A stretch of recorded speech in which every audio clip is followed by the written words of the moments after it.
Hello and welcome back to the Premiership celebration event for Supercoach Insider, the Brisbane Lions. How are we, boys? We're not excited about that intro at all. We were really good until that moment. You have to be. It's literally. Well, I keep telling Swizz Katrina, got the premiership at the other end, so he's happy as well. Hey, between the three of us, we've had a pretty good 5 years here, guys. So look. I'm on cloud nine. You can say anything you want to me, and I don't care. Number one, I've already had a few drinks. Hello, this will be interesting. And secondly, we got the premiership. I was there live, and I got to meet and interview Dane Zorko. So come at me as you will, boys. I cannot be touched, which is what I did not tell Zorko. That's coming in with the fire. No, look, I will say congratulations. I was actually supporting Brisbane on the day. As long as it wasn't the year before, I was completely happy. It wasn't a duck by Dacos as well, just in case you're wondering. I'm just glad that we're all, having fun now because, a year ago you weren't having fun and it was the opposite. So, I'm glad that you could all enjoy it together. We won't talk about the year ago because it's a legendary story on how I walked out of that joint. Stumbled, tripped, got me the first train out of there, and then the next morning it was made worse because I'm walking down the street and people are mowing their lawn in Collingwood Guernseys and just absolutely rubbing it in. So it was good, and it would have been really bad because I drove. I spent more time in the car than I did in Melbourne. And if we lost, I would have had the two Matt and Stuart mates of ours would have just spoke and picked the game apart for 18 hours going home, and it would have been the worst trip in football. But anyway, that would be bad. We are here. We have Ben. I was going to say it was awesome, but because obviously that's the last time I saw you, we were doing a live show together. So that was that was a lot of fun, and obviously you got to spend some time with Blackie there. I found out a fun fact about Ben on all of those audio takes because now it comes up on my feed on TikTok and everything like that, all these little shorts. And it's every single time it's Ben saying, well, I won a debate team in year 9. Yes. You know the issue though, this guy was there and he's sitting there talking about himself and I won a premiership and stuff like that. And I'm like, mate, who are you? And he supports Geelong and he's sitting there talking about I won this and I won that. And he's asking Simon Black. And I was like, I won debating. Who cares? Why are you here? And I don't know who the person is. And I feel really bad saying it, but I was just like, why are you here? And then you literally just said, "Who are you?" Yeah. And to be fair to Ben, who was he? You were smashed, Ben. You were absolutely freaking. It's amazing you even made it on stage, mate. Excuse me. I was in and out in Melbourne. I call it the Chris special, right? So it wasn't there long. Kind of like Matt Kennedy's. Kennedy's stint in the midfield at the Dogs, I think. So in and out. But anyway, we haven't really come up with a structure. We just wanted to get together because it's been a while. So cheers to you, lads. A Christmas special show. Pre-Christmas special show. The Picker is out. To you, lads. Cheers. Just ignore that one, Chris. Yeah. Let it through the keeper, as the stars would say. Anywho, Picker is out. So we're just going to talk about the flex and how we're kind of looking at this season and a few little things. It's nothing too structured. It's just general footy chat. Getting our thoughts. Swizz, are you going to ever do your video on your... I'm too busy doing my BBL, so I'm going to do it after this show. Oh, fair enough. We do. We do have other fans. We do have fans that, look at other sports. So I've been keeping up with the cricket content for our. I'm doing BBL as well, but it doesn't work. You are actually, but it is. It's good to have you on board, Benny. Trying to do some BBL. I like cricket. Trying to do some BBL. I like cricket. I just don't know everything about it. Backhanded compliment. I like it. Yeah. Anyway, how are you, Swizz? Mate, I'm good. Just got back from a couple of days from the Murray, and we're fine. The wife's out, so I said, "Let's podcast, boys. Let's get this going for our fans. They want to hear some content." This will be interesting. Before we move on, the SC Insider 100, you can find us on Facebook, Twitter, and TikTok, all the social media platforms as well. Spotify, SoundCloud, Stitcher, you name it. Get on there. And let's see how we go, gentlemen. Like, subscribe, get amongst it on YouTube and stuff as well, guys, because that's pretty much where we really pop off, if we can say pop off, Chris. We can. What's your first take on the flex and how does that change things? Because I feel like each year they change the rules slightly, so you have to guess as far as what's going to be the best strategy, and you kind of go, oh, now they have the opening round, so we kind of get a little bit familiar with how we're going to approach the opening round, and then next minute, oh, let's just flip the switch, and now we've got something else in the mix, which makes it interesting, but also it's hard to kind of get a grasp on what's the best way forward. So what do you think? So I think it's a good year to have the flex for a start, because there's a shitload of value options. There's a lot of really good value, but also there is a lot of good rookies, right? So cash gen this year, I think, is going to be awesome. So, oh, nice little scotchy you got there. But like, if you obviously everyone was talking about how much is a super draft, but it's not only it wasn't only a super draft. There's guys that are going to be great Supercoach scorers that have gone to shit teams like Richmond. So, you know, they've got a lot of opportunity to develop. That was a bit of a pot shot. But you know, guys, and I'll say, you know, guys like Smiley, for example, you know, he could just come straight in and day one play in the midfield. He's way better than a hopper thug. You know, he can go in there straight away. You know, we still got guys like Finn O'Sullivan. You know, does he get a run straight away in that north midfield? They've got a few guys that obviously around that talent mark that want a vying for that midfield spot. But there's quite a few high-end picks, high-end mids, and high-end Supercoach talent that is going to be going to all these clubs. You even got, like, say, Matt Kennedy, for example, goes to Bulldogs, leaves a midfield spot essentially open for Jagger Smith. Jagger Smith? Yeah, sure. Jagger. Like Jagger. You know, I heard he moves like Jagger. Yeah. So you've got quite a lot of guys that you want to try and squeeze in, and the flex is going to allow you to take potentially another extra guy, let's say you're 200 or 230k or 250k or whatever early, that you may not have the ability to play on field. And this year's the perfect year to do it. Other years where we've had shit rookies and you're just squeezing the life out of your team to try and get the last little 123k rookie on your field. This year, I think, is a little bit different. So, Chris, can I just interject? Normally, when I flex, it's hard to squeeze in, so I kind of have the opposite effect. It's true. But yeah, there's that, and then there's also I kind of see the flex as like a kind of a cash gen thing. Like, so what I mean by that is you kind of have the position in your team to take advantage of, say, the Tex Walker of 2 years ago, where he just went gangbusters, and you wanted to jump on him as a mid-pricer, but you just really wanted the 120k or 150k in 3 weeks, right? If you have any of those like moments during the season where you can jump on a mid-pricer, gain some cash over 2-3 weeks, and then trade them out, you can do that because you're not really worried with the flex, right? If they score shit and they burn, they're dropping out of your 22 anyway. So there are opportunities. Now, obviously, you've got to manage your trades with that, and this is going to be crucial, but it's going to make cash gen a little bit easier. Points on field a little bit easier. You know, see, obviously, I'm calling the flex it's the AFL's consolation prize, basically. I call it the Tom Lynch rule. And they kept him at Richmond because they wanted to save face. They say, mate, you know, premiership players just can't go to 3 clubs. And so like, hey, we'll bring in a rule just so people can pick you and make you relevant again.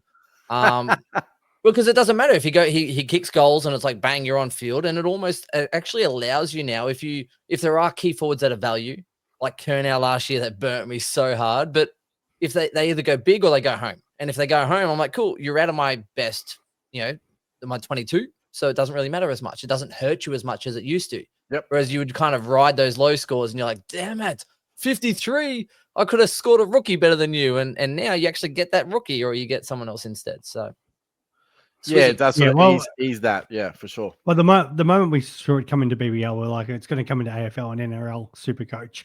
I think does it work the same way, does it? Yeah, well, BBL. So anybody who's playing BBL at the moment is getting a trial lot. So with us at the moment, there's 12 on field, but you only have 11 scores.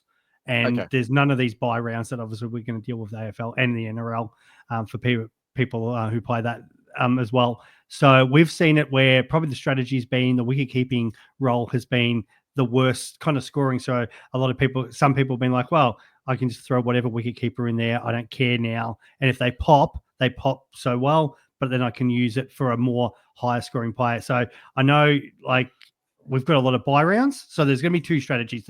The one early on with the buys, you're probably going to either have a rookie in there to get that extra cash gen. And then as later in the season goes, when we're through that buy period and we're trying to get to, say, that 23rd premium that usually we can get up to. And now that some of the values are down, I think it's going to be the death of the F6 position, because you can, as you said, maybe take a risk with a key forward or a mid-pricer there or somebody else different and get that extra ruck premium to cover your ruck lines if you want, and they're usually good score in the rucks, or get that that M9 on field, which we haven't obviously been able to do too. So there's going to be early in the season a couple of strategies around it, which I think people so far have been loading up either with that extra rookie or the ruck to cover, so not having the ruck forward anymore. So you Luke Jackson just useless because people have got Matt Flynn's and those sort of players in it.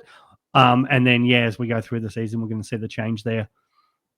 Yeah, I think there's that's a good point, Swizz. There's another couple to add on to that as well. So you definitely don't you could also just not at all have a ruck in your R3, also in the flex, I should say R3, and literally just get a donut ruck their position, or if there's like a cheap ruck that's obviously going to be making money, you can throw him in there.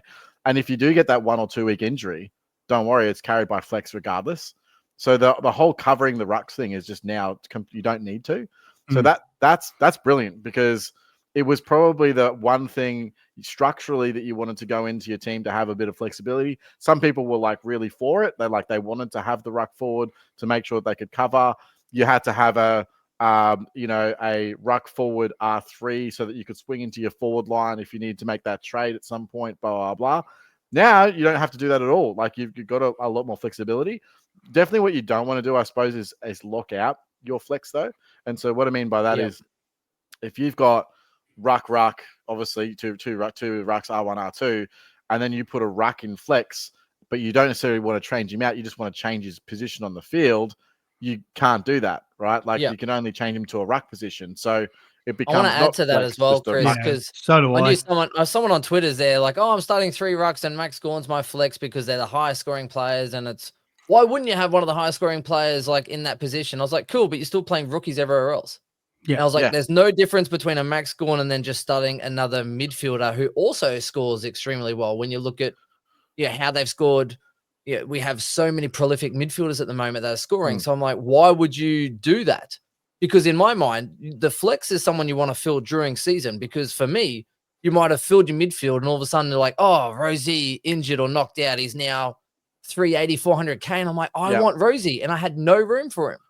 So 100%. Now it's like when one of those players comes along and you've already filled your defense, you've already filled your forward line, and then this gold nugget shows up. That's when you want to cash in and go, boom, there's value. Everyone else is getting on this guy. I want him now.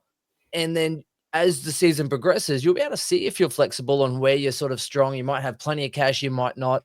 But don't lock yourself out. You got this gold mine nugget sitting there, right? It's kind of like Fast and the Furious or something. Oh, mate, you put Max Gorn in your flex, mate, you just nosed way too early.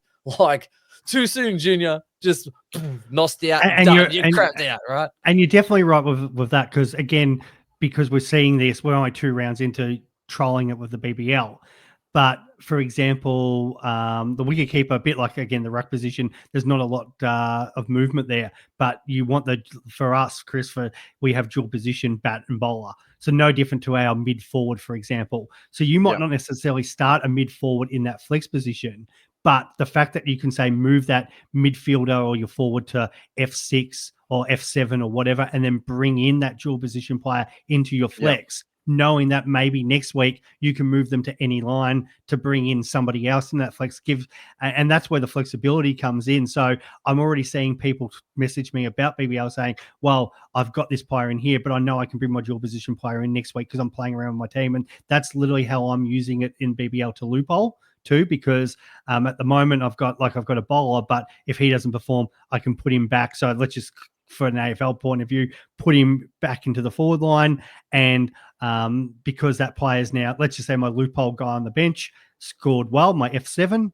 So now I'm like, okay, cool. I need a donut there. I can bring that donut on and then put that player into my a playing play into my flex position. So I'm finding there's all these little strategies now with people who are loopholing using their bench as well. So I think that becomes a bigger thing as the season goes on. When, for example, when we get to that 23rd premium, and then some people still have like those rookies that they're trying to loophole. They might have a non-playing F8, a non-playing D8, and they've got the emergency on. The flex can come really important in that situation too. So I think as we said earlier, the flex position is going to change on how we use it as the season progresses.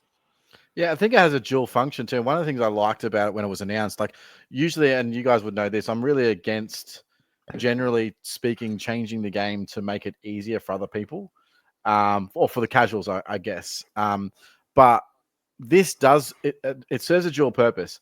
Yes, it does make it easier for the casual, but also the advanced players can use all these little loopholes every week to be able to gain an advantage on the competition. So the guys in the know, let's call them the top, say, 5,000, 10,000 players in Supercoach. They're going to be using the flex a variety of different ways that the rest of the 200,000 aren't. And that's going to be key and crucial moving forward. And I just love it. I actually really enjoy this edition, and it's something that I haven't seen before. Well, not myself personally in a fantasy format. So yeah, I'm really looking forward to how it could roll out. But I do want to also say, like, we do say, oh, ruck, we big stress on, okay, when the season's coming to a close, you want to get a sort of third ruck into that position. Ultimately, you just want to get the highest scoring player you can afford in that position, right? If that's a ruck, great. But if you look at last year's rucks, Gorn went like 124 or something like that. And then the next best was like, what, 114 or 113? Like, you could get a bunch you're of missing mid. Cherry. Cherry's nearly 120. Cherry as well. So yeah.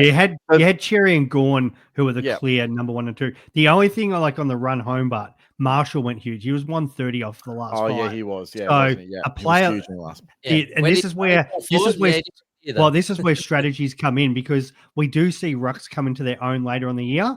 And there was quite a few people going, well, I've got Cherry, I've got Gorn. I would love a third ruck spot right now, but I can't. Yep. So this actually now goes, well, the Marshalls, let's just say, is going to get on a tear, or whoever's getting on a tear. Hey, I can get him now and put him into that flex position, and he's going to, I can pretty well burn my F6, or just, again, take that risk with maybe even a 300K player who, as you said, is a key forward. Maybe it's like a Ben King, for example, who has a great run home, or somebody like that. Yep. And you go, okay, cool. I'm going to take a risk with them for 4 weeks, knowing that I've got, a backup in the flex position or whatever. Well, Swizz is confusing the run home with the Suns performing well on a run home. Yeah, I know. But, like Max, I could have used any example. It's probably the worst example. Max King, get the Kings Max, out of your Ben head. King, whatever. Tracy, who cares? But you know what I mean in regards to Tabata. that. Let's bring in Tabata, the delisted Tabata. And one thing I will say is that sorry, Chris, before you go with that. Okay. Now, I was just going to mention one thing about rucks in terms of when we see they've got an easy run. They're probably one of the easiest positions to predict that, because you're really only it's Gorn versus other ruck, not how the other team's performing. They're kind of in their own little battle against obviously one other player. So when you can line up, it's not like a Bontempelli getting tagged. Yeah, you can clearly see a run. And if you use, say, something like DFS Australia or like a website like that, you can see who's really poor versus X rucks, and you can say, okay, I know that TDK has an upcoming 4-game stretch where he's probably going to average 140. I'm going to jump on board that. Like, if that happens towards the end of the season, that would be an ideal situation. And similarly, I remember looking at Marshall last year and saying his run home was ridiculous. But I already had my rucks, and I had, because I paid 700K for English because I just like pain. And, but yeah, you can clearly see how that would be something towards the end of the season you could take advantage of, because you can predict it so much easier than, say, midfielders versus forwards versus defenders, etc. Right. And the game, sorry, Ben, I was going to just say, in the game changes all the time. We know coaches always are trying to stay ahead of the game. We've seen the last couple of years, the halfback flanker has been way more important than nearly kind of getting your M7 and M8, trying to load up with as many of them. And I think the difference between sort of D7 and M9 last year was only maybe 2 points on average on that run home between Sinclair and Green. So it's trying to then predict the trend. So it could be like, I don't think it's going to be key forwards, but whatever, if you're good enough and you stay ahead of the game, it could be the contested beast. We could see those players who are out of contract be the ones that they'll be focusing on. But whatever the trend is coming late in that season, you can use that flex position to your advantage. Right, now there's two things here, guys. One thing that I'm really excited about the flex that I don't think we've touched on yet, and there's something else that I'm very excited about, almost as much as the flex. It kind of comes hand in hand with the flex. That sounded really bad. The first one. All about hand in hand. Sounded bad, innocent, I swear. Now, the first one is that normally when you kind of you have your structure and you've gone like I'm going 3 premiums, 3 rookies, I'm going the 2-2-2, 2 premiums, 2 mid prices, 2 rookies, and whatever. And then you're always like tossing up between the 1 or 2, and it's like, who doesn't fit my structure? Now the flex is going, oh, I really want that person and they don't fit my structure. Perfect. I can actually put them in the flex position as that rookie. So as in if there's forwards that's got great value and there's rookies that are showing up, and you're always forced to make that tough decision sometimes on like, I want this person, but I can't do it. So now it's perfect as well to start the season as that rookie that you can't fit into your line because of structure, but now bang, you actually get that spot for structure, which is awesome. So I'm really Could be a round really 3 special, like you move to that rookie that you couldn't otherwise, but you can't move out of other people. Yeah. I've been caught in that position in midfield before where I loaded up, I think 6 midfielders or whatever, and therefore I only had 2 on field, and you throw on the bench, but then one's popping off that you don't have, and you don't want to. You can trade out, but you don't want to trade out of say your mid price that's also going well or whatever it may be. And so, how do you structure that into your team without completely blowing it up? And I had to make a call to get rid of a rookie that was going to make cash, just not as much cash as that other guy that was popping off. So you don't, gives you that option. Well, you started short from Richmond and he started off horrible, after round 0. The options are there. the second one that I want to highlight is that the 33.33% of this season is a bye round. Mm-hmm. So 1 in 3 games for this season is best 18. So, and there's only, I think there's maximum 4 teams on a bye this year, isn't there? Yes, which was the other part that I'm so excited about, because during the bye rounds, it's over 5 rounds. So it's round 12, 13, 14, 15, 16. It's 4, 2, 4, 4, 4. So no longer is it the 16 buys. So therefore, not only do you have the flex that's going to give you another person during the buys, but now you're not actually going to be as stressed as far as yes, structure is important for your buys and you want to make sure your team is balanced. However, now you're going, hey, over 5 rounds, it's best 18. And I'm not going to have 6 teams that's going to just cause chaos. So I'm really excited to the fact that we have, the 5 buy rounds during the middle with only 2 to 4 teams. I think it makes it so much better with trying to actually manage your premiums. And again, coming back to the whole mid-price strategy or guns and rookie strategy, for me, if you're trying to start maybe 12 premiums, right? Now, if you're with value, so yes, the forward line's got heaps of value. Chris, you've already mentioned it. There's heaps of value that can go, 85, 90 to 100, right? So Bailey Smith, McRae, Caleb Daniel, Bailey. Did I say Bailey Smith as well? I don't know. Anyway, you did. Luke Barker, Matt Kennedy. Yeah, heaps, right? So heaps and heaps of value. And then you've got the gun rookies with, your Levi Ashcroft and, all the other scattering of plebs. Now, but if you have 12 premiums and it's best 18 with these, and including, let's say, loosely premiums, probably can go to 13, 14, 15, depending on if you consider like McRae and such a premium. So you might be, and Levi as there. So you're probably playing 16. Pretty solid people out of that 18. So it's no way near. I think it's, I know you went mid-price crazy, Chris, and something, I think you mentioned it as well. I haven't really looked at the buy structure. Someone else is like, dude, you literally have 10 people with the round 3 buy. Round 2 buy, whatever it is. So round 3. I've since had a look at the buys. I have come to so round 2 of my team of round 2 of 1,000 teams upcoming next week. I've had a look at the buys, and what you said is absolutely true. So let's take this as some information, all right? So what we can all agree on is the buys in the back end of the season or the middle of the season really don't have nearly as much impact as they have in the previous seasons, right? So you should be able to field a fairly competitive team every week for points against other teams, regardless of who you have, right? Because there's only 4 teams and you have flex. So there really isn't an excuse to not have, say, 20 guys that you can put on the field and get a best 18. Does Shout that out make to sense? David Anderson as well for pulling you up on that one, Chris. Right. I think Right. the Listen. middle to end buys. I'm actually doing an account now just so I don't do the same thing. I the same thing. I have no idea Yeah. either. It's not me, so I don't mind. But I think the middle buys, the 5 buy rounds during the middle aren't going to impact you much, but the beginning buys could. Right. So Because you're this is playing the more point, right? rookies on field, the So more early ones. 100%. So because of the rookies in the start of the season, and that obviously no one's going to be upgraded because there's literally no time for cash gen. The only real time to get an advantage on the buys is the first few rounds, which means there is kind of a pretty high premium on people who don't have the initial buy, right? So you're looking at I think there's 8 teams that do have that early buy and then 10 teams that don't. So getting your premiums from that selection, as many of those as you can, could yield some pretty early good returns and some weekly gains on the competition. So if you only have 1 or 2 premiums from those lines and you can cover them fairly well, you should gain an overall points advantage on the comp early enough. So it does mean that, unfortunately, people really should be leaning towards starting premiums that aren't on those buy rounds.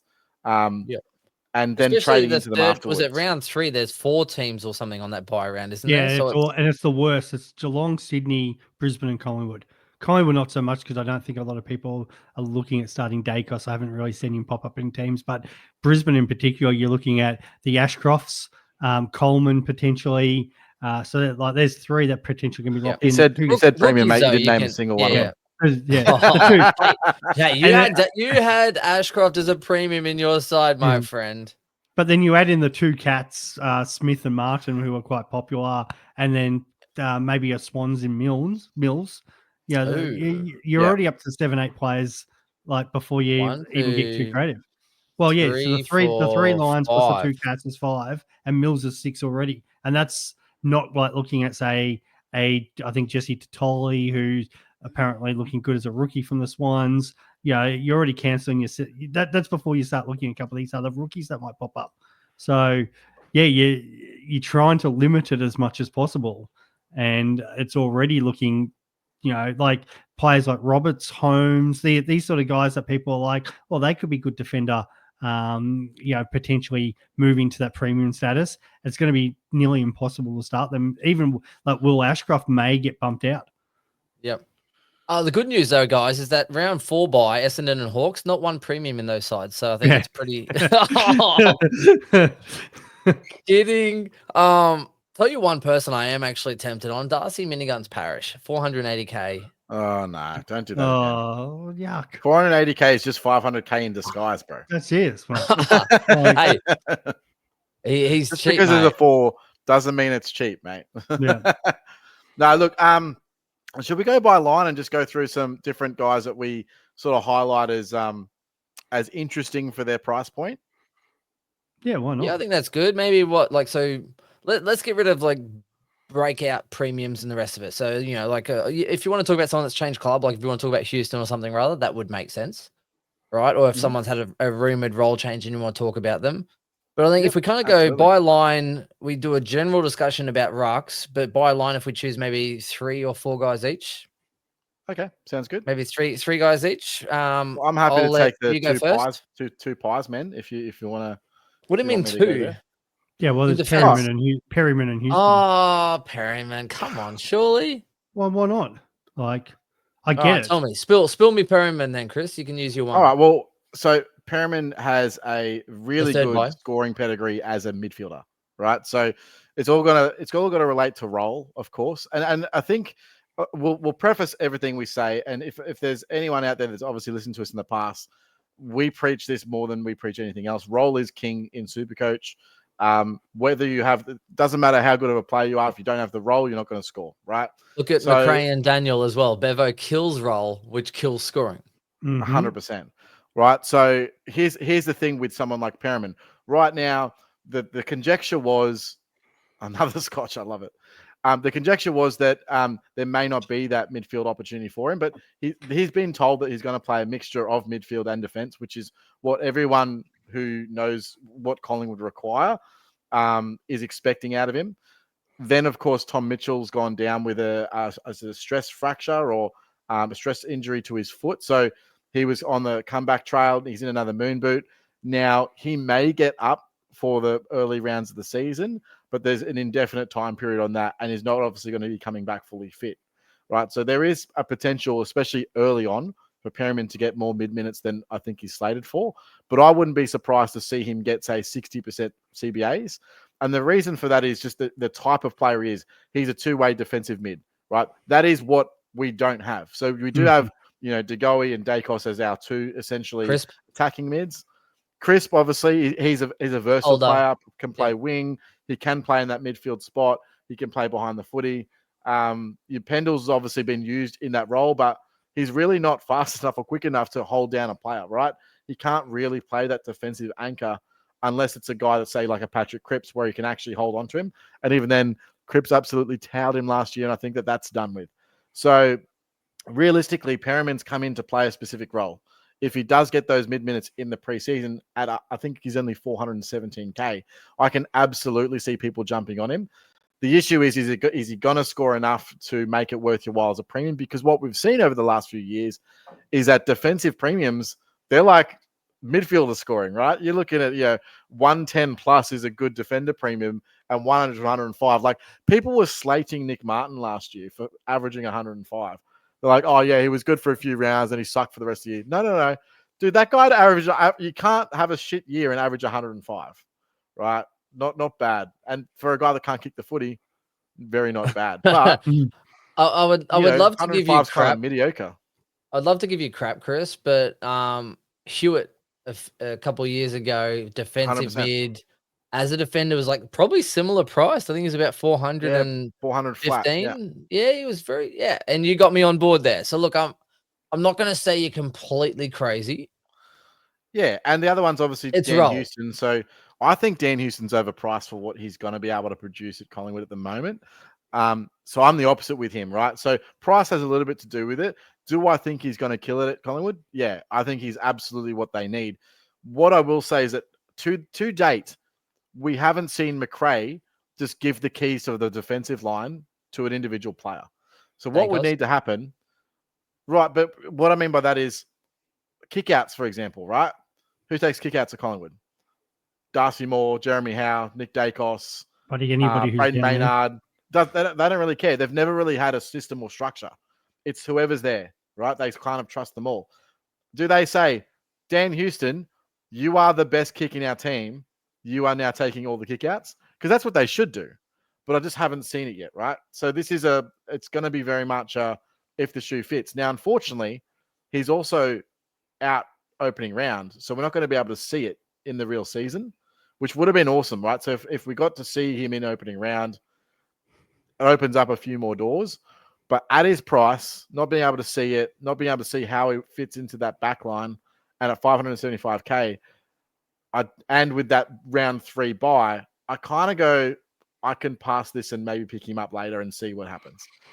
You could probably pick him up, like, let's be honest, you're probably picking up Dan Houston during the season at, say, 500 to 525K, like, at some point. So I don't see him as a must-have. I think that there are better premiums that are probably slightly more expensive, and then there are better subpar premiums that are a little bit cheaper that I'd be looking at. And I feel like there are those two guys.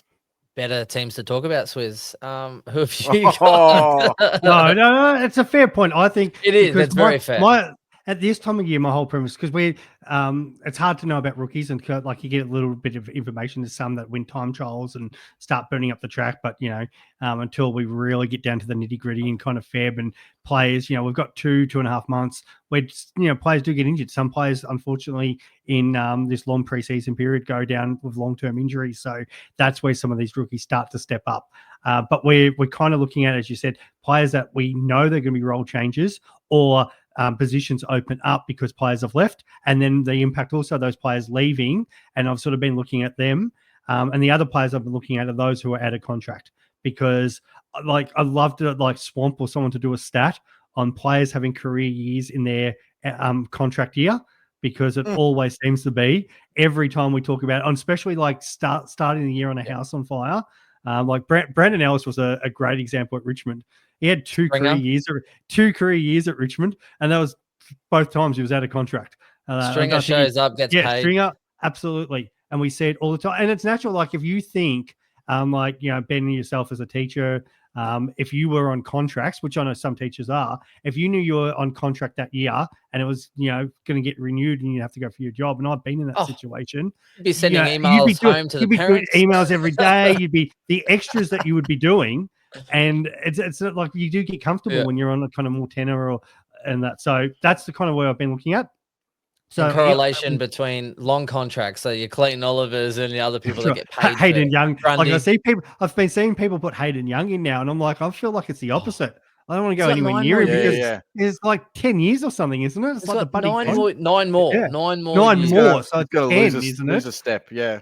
So many years. I'll call him. Can I just say, we're sort of going on a tangent here. No, I love it. Why would Freo do that? Yes, the only way I could see it is because that's right. They want to get control of their salary cap. I know we did the same when we were trying to land Tom Lynch and that. So you're saying give him less money but a longer contract. Well, they either front less money per year. Oh yeah, okay. Oh yeah, so they might front end it this year, like front end some of that, because I think this was the whole argument with, and I know we're digressing here. I think it was either Monfries or one of the players that left from Essendon went to Port. And he was on a 4-year contract, and I can't remember exactly which one it was, but it was for 1.6 million, and they paid him out 1.4 million in his first 2 years. And then the problem was that player then wanted out because he's like, well, I'm getting 100,000 for the next 2 years. But they were trying to smooth the contract so they could bring in, I think it was Shield or whoever they were trying to get at the time. And this is what naturally Freo are thinking, because they're like, okay, if we can maybe get some front on money while we got it, try to get Warner in, because Warner's going to take a large chunk of money, and they're still going to have to get Brayshaw, Sarong, Tracy, Miss, all these guys are going to have to be on long-term contracts. So it's just what clubs the way they manage it.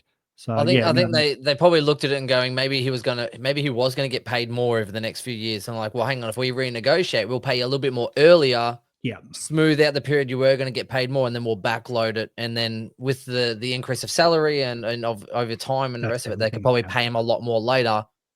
But that means that they can really take a tilt for the next sort of 4 or 5 years to win a premiership. Yeah, because they probably need to make it. They probably need to make a tilt at some point. Oh, with the way they've gone, they've got it. Okay, so my player, who's you from the back line? Kane Farrell from Port Adelaide, because Dan Houston obviously leaving. So that's a massive chunk out of Port Adelaide. If it's not Houston taking kick-ins, he's 441. Actually, I've got it here. 445 on the dot. I hate it. Basically 500. No, under 450 is 40K more, you get Parish. But what do we talk about? Like, we want those guys to become premium, but does he have enough growth where he can get, what's 100K, roughly 15 points, 20 points? And is that extra roll and kick-ins going to be enough? And this is the thing, until we get to see it in preseason, but at the moment, between sort of him and Josh Sin are the two that have been discussed from the so they also had Logan Evans, I think, when Houston got suspended late last year. Yeah, Logan Evans went into that. But that was more of a short term. I think clubs try to do that on short term, where now that you've got the whole preseason, the plan around it. Yep. So 100%. He's in there at the moment because I think he's the place getter, as okay, you're the guy if you are willing to take it. But he might not. But there's what's Houston leaving 105, 110 points in that back line. Like, somebody's going into that role, and we hope it's the rookie Sin, but it could be Farrell. Leaving lots of prelim losses. Swizz, I was worried you'd take the person I wanted to talk about, and I'm going to start calling you Will, mate, because Will Farrell, that was horrible. Full of jokes here, Swizz. Frank the Tank. Frank the Tank. I'll do one. Anyway. Well, who are you looking at, mate? It's in. Well, are we looking at breakout, or are we looking at value? No. Well, any interesting player, mate. An interesting player, because that's where I thought that's definitely an interesting player that we've got to monitor over the preseason. All right, interesting player. I'm going to leave Matt Roberts for one of you two that actually believes in him. I've done some stats on Roberts in case. So you believe in Roberts. That's fine. I'll let you boys do Roberts. I'll let him through to the keeper. I will take the easier one. So I'm going to go Kitty Coleman just because it's an easy one, right? So we spoke about him briefly before. The key thing for me, though, I'm trying to toss up. Number one, coming off an ACL is no mean feat either. So I think you do have to see it. it's an easy one to throw in your side to begin with, going, oh, he's great value and we liked him 12 months ago and we just throw him in. But it does take a while to come off an ACL sometimes, unless you're Bailey Smith and they nurse him through, 15 months of recovery. But for me, it's also, well, they don't need to rush him back. So number one, they've won the premiership. Number two, the AFL was kind enough to give us a couple of easier games this year, so we don't start 0-3 or whatever it is. And Zorko is doing that role well enough anyway at this current point in time. So they don't really need him to come straight out playing flat strap footy. Do you have any inside information on what his role is going to be, mate? Did you No, get his I phone should number? have asked him. I should have Did you asked get him. We him? just spoke. It was all like chit chat, just coffee chat, Chris. You know how it is. It's just Coffee chat. um, You and Zorko in your coffee chat. Listen to it. Jesus Oh Christ. no. Oh, actually, no. it's funny because I so said, funny. yeah. I said, yeah. I said, I sent you, got a switch from you one time. He's like, oh yeah, that's right. You wanted me to give you shit about coffee. And I was just like, yeah, pretty much. Pretty much. You didn't remember it, but it's okay. I get you. No, he did it. He remembered. That's all good. He remembered meeting Katrina more than he remembered me. So anyway, can't blame him. But no, it was good. But I don't know. I think Zorko, he can play elsewhere, but realistically, they don't need to rush Kitty Coleman back in.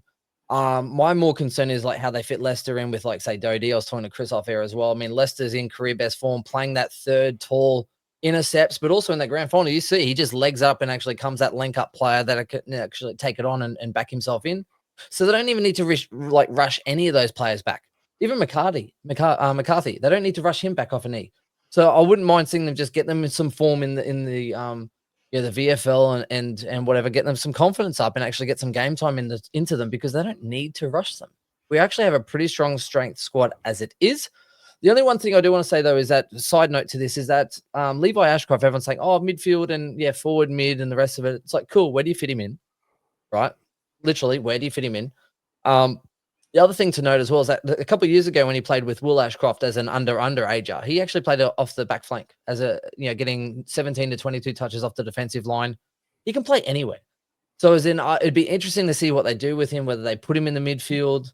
Paul Robertson just must be like, was it the longest yard, Chris? And the guy's like, oh, and all the people come into the team, and then you got Bruce. He's like, no, I'm never going to get a game. Yeah, I'm calling Bruce from now.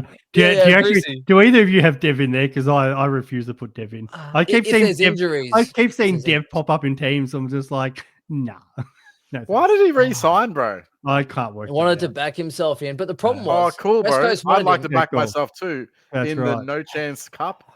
Yeah, What the he's the new Braden Pruce. It's like, what the hell's going on there? And then you've got Madden in there as well. You got Annabelle coming in 12 months' time as a top 10 academy player inside out mid. Top 10, yeah. top 5. The issue was West Coast wanted him.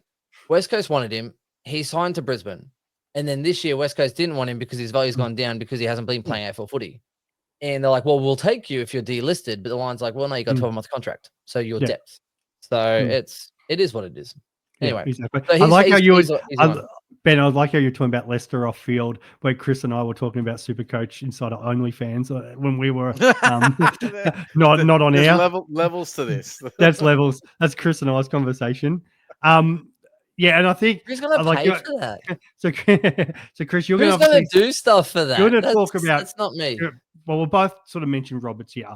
I'll just say the hard thing's going to be a lot of people are looking at Mills, which naturally at 357K, and we just talked about that whole 4-bye team situation. So, and if Coleman is right, all of a sudden that's potentially 2. So now we're going to have to fit a third player from that bye, just in our defense, let alone all the other players we talked about from that round. So that is the downside straight off about Roberts.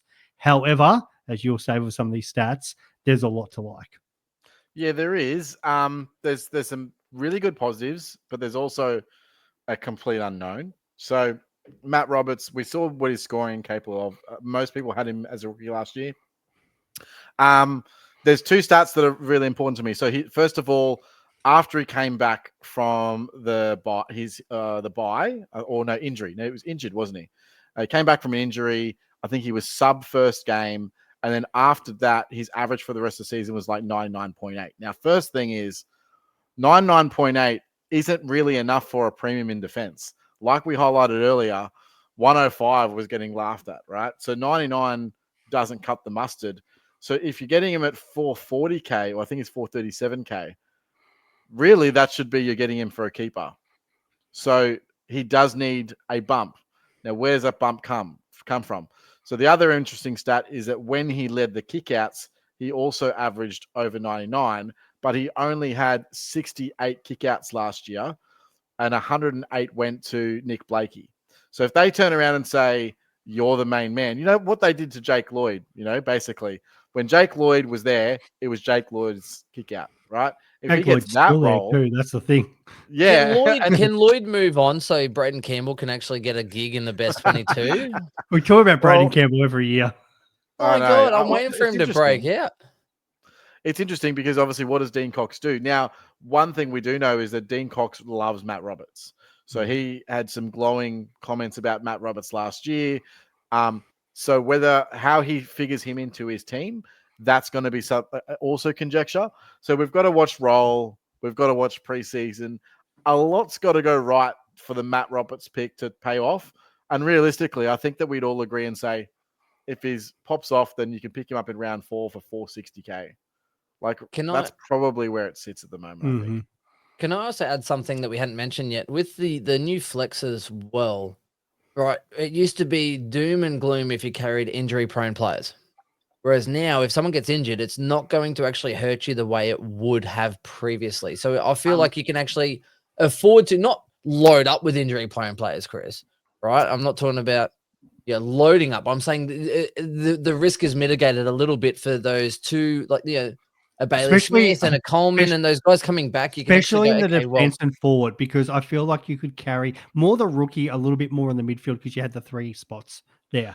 But if you had those 2, say in defense, and how many times we find in defense, rookie defenders get dropped early and then you're just stuck with them. So it does now give you the ability that more, if you are taking a risk on one of them or one of them does get injured for a couple of weeks, you can probably carry them a little bit longer potentially through those counterpoint to that is whilst it's still best 22, obviously, premiums are still going to be premiums, right? So the guys that you have in your team to score 110 every single week, if one of those goes down, you're replacing them with a 60-point player, that you're still losing out. Right? There's no. Yeah, so I'm talking about injury prone, but it depends. I think now, but rookies. And this is where the strategy changes, because early in the year it's rookies, later in the year, as I said, it's premiums. But then maybe if your premium then gets that 1 week, suspension or 2 weeks or whatever, I feel like now the flex,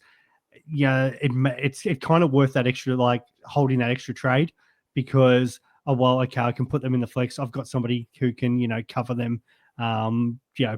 Potentially, depending on what the situation is, because you're now getting an extra crack at an extra rookie score, because sometimes we'd be holding our breath going, I really hope this rookie scores well this week, and I forget who the rookie was in defense last year, where it came back from nowhere. Was it someone from Melbourne or that, and went over 100 on one given week to cover somebody? But now we've got a couple. Marty Hall, that's right. So now you might have the 1 weeker who's on my field. Yeah. So this is the thing now. You might have a situation with a flex position where, it's not a defender. You're needing that defender to cover your player. You can actually get maybe a midfield rookie or somebody else from another line covering in that flex position. So you're not even sweating on the fact that, oh crap, my D7, D8's gone out. Oh well, I've got let's call it M 9, 10, 11, 12 in my flex position, who's playing this week. He can actually cover my D6. And he probably averages more than 45, who was your D7. Exactly. I like how optimistic I was saying 3 to 4, whereas I forgot how much we ramble. I'm like, it's probably best if we just choose 2, because otherwise it'll be... No, that's fine. Should we just move to mids? I think it's probably... Yeah, I think they're the two. Is there anyone else worth touching, though? So the only one, I know Geelong supporters have been talking up about not enough mention for Max Holmes, but I think the breakout was last year. But I can understand people thinking, they're thinking if Bailey Smith comes in, that he's probably... Is Holmes their number 1 midfielder? They don't Dangerfield surely done, even though he's captain of that. It's another year of Dangerfield. It's just I don't know if Max Holmes has the scope to be a 110 averaging player. And that's why is he that kind of say Chad Warner, what we always talk about? It's that 105 guy. there's always a lot of players who are 105 guys, and Hugh Geelong McCluggage has been perennial. he 100 has to been 110.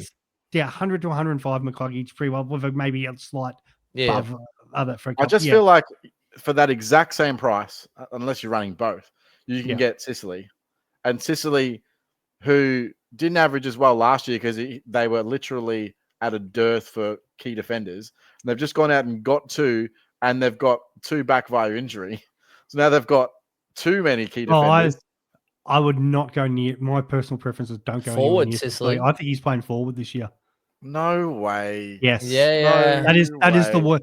I'm Chris. You remind me of that. Just, was that TikTok of the meme? And he's just like, "You've been telling me I've been doing this wrong my whole life." No way. That's the word I've had from somebody close to the club.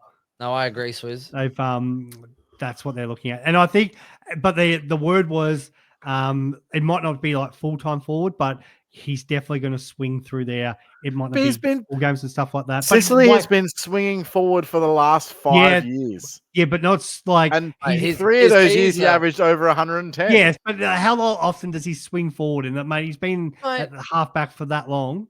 When he's on 110 in the third quarter, in the last quarter, he goes. They're not going to be relying on Gunston that much every week now. And Mitch Lewis just like Mitch Lewis, like it doesn't get on the park every second week. Sicily swings so hard he never drives. His keys are always in the bowl.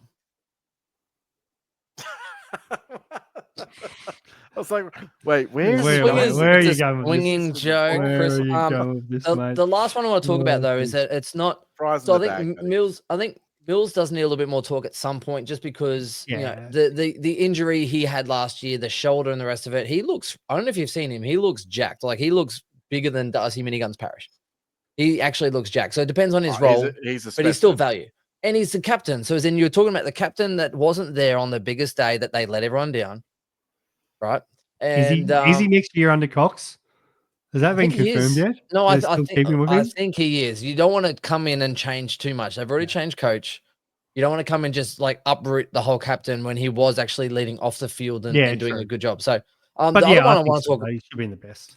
People are talking about Trent Rivers. Now, for me, right, people are talking about it. Don't know. This isn't me.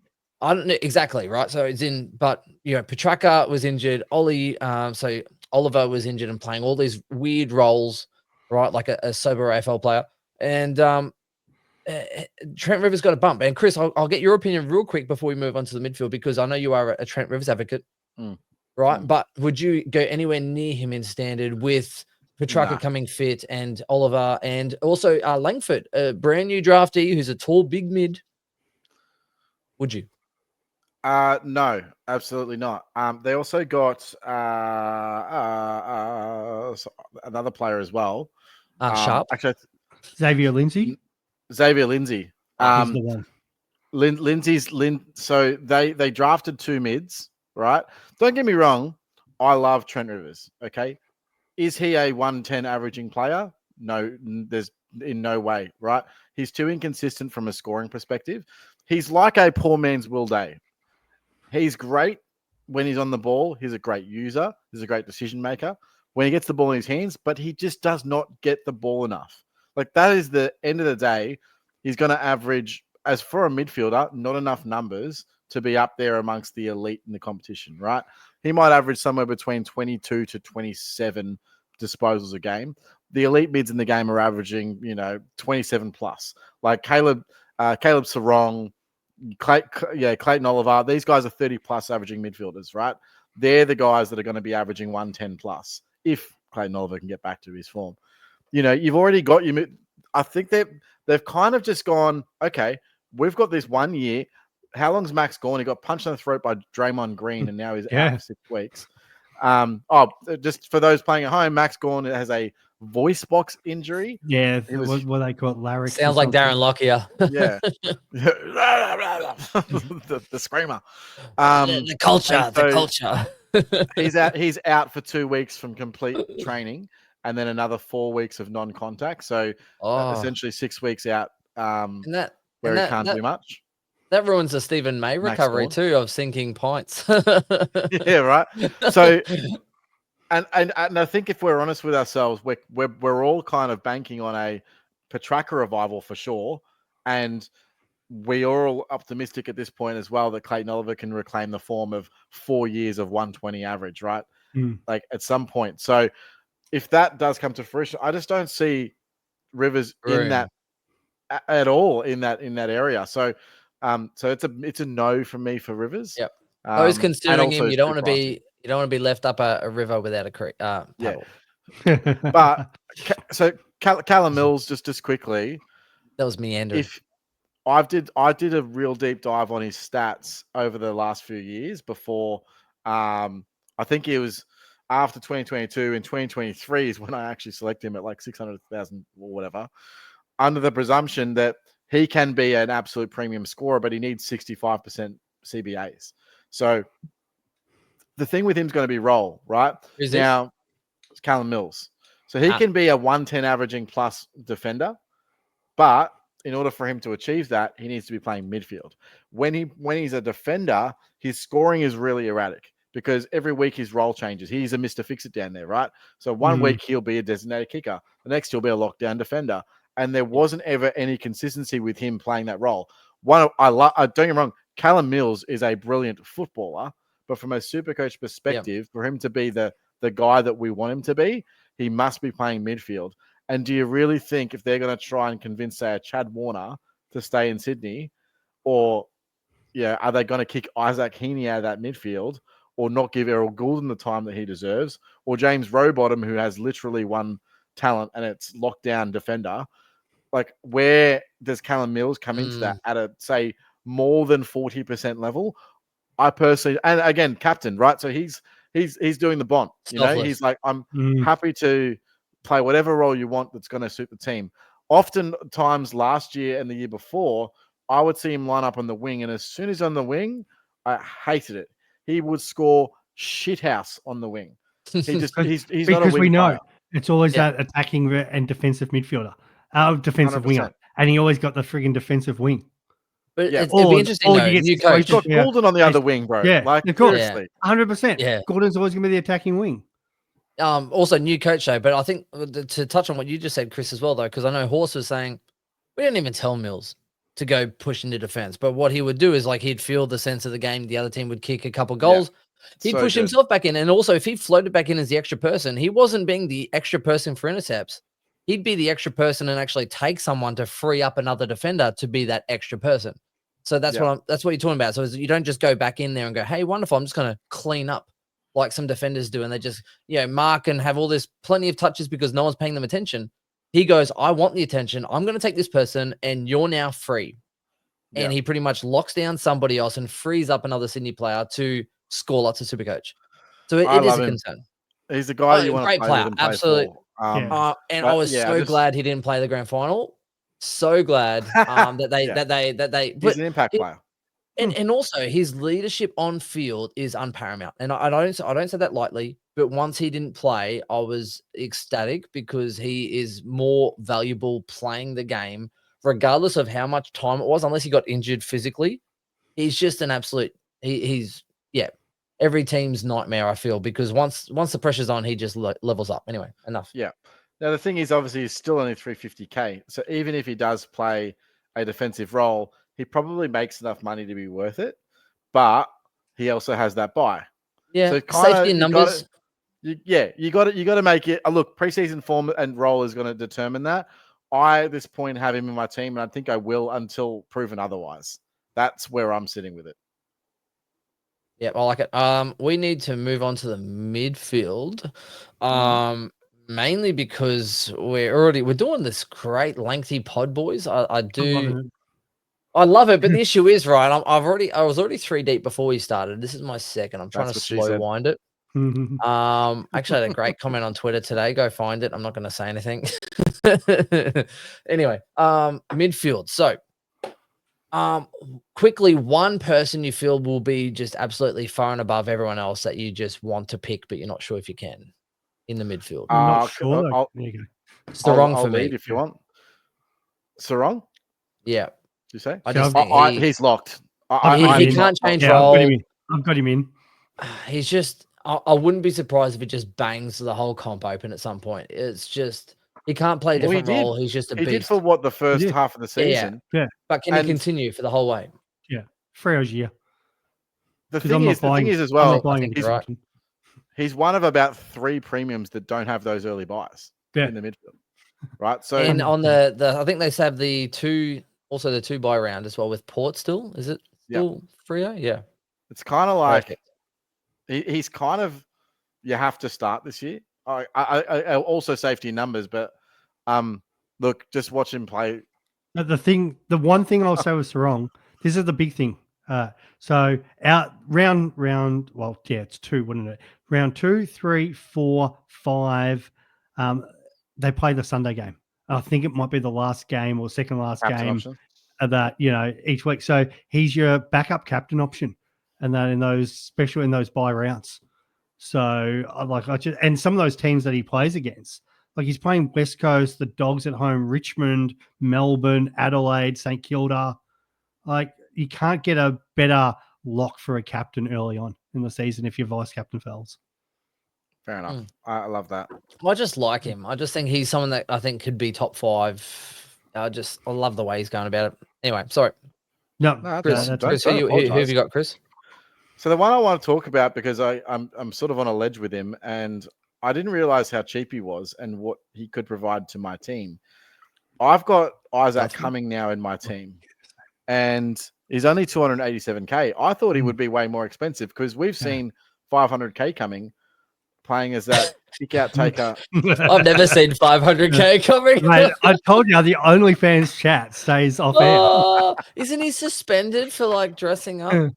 There'll be somebody out there who'll be like, I don't Can think so. can we get No, OnlyFans he's injured at the Insider? moment. He's got a hamstring injury. He's not suspended, I don't think. Oh, he's He not wasn't part of suspended. that. No, Okay. he's just recovered from At a Adelaide. hamstring injury. It depends on Right? where they play. I'm really keen to see where they play. He's got to be Chris, playing behind the ball, man. yeah, their well, ball movement sucks. Yeah, but Laird So I've could got- also go back there as well with. I've got I think both. he will. See, I've got So do both I. of them in at the moment. The 2 recruits. I've got Pete Lingham coming in at the moment. Now things will change, but because I feel like one of it. It's just easier right now to have both of them in, and I'm just going to wait and see which one has got the role that I'm, But excited Cumming about. also Who's average- ahead? Who's ahead at the moment? Sorry to butt in there, buddy. Who's ahead, Draper or Pete Ling? Do they give it to the guy? I with think pedigree, I think or- they both could play, but just different roles.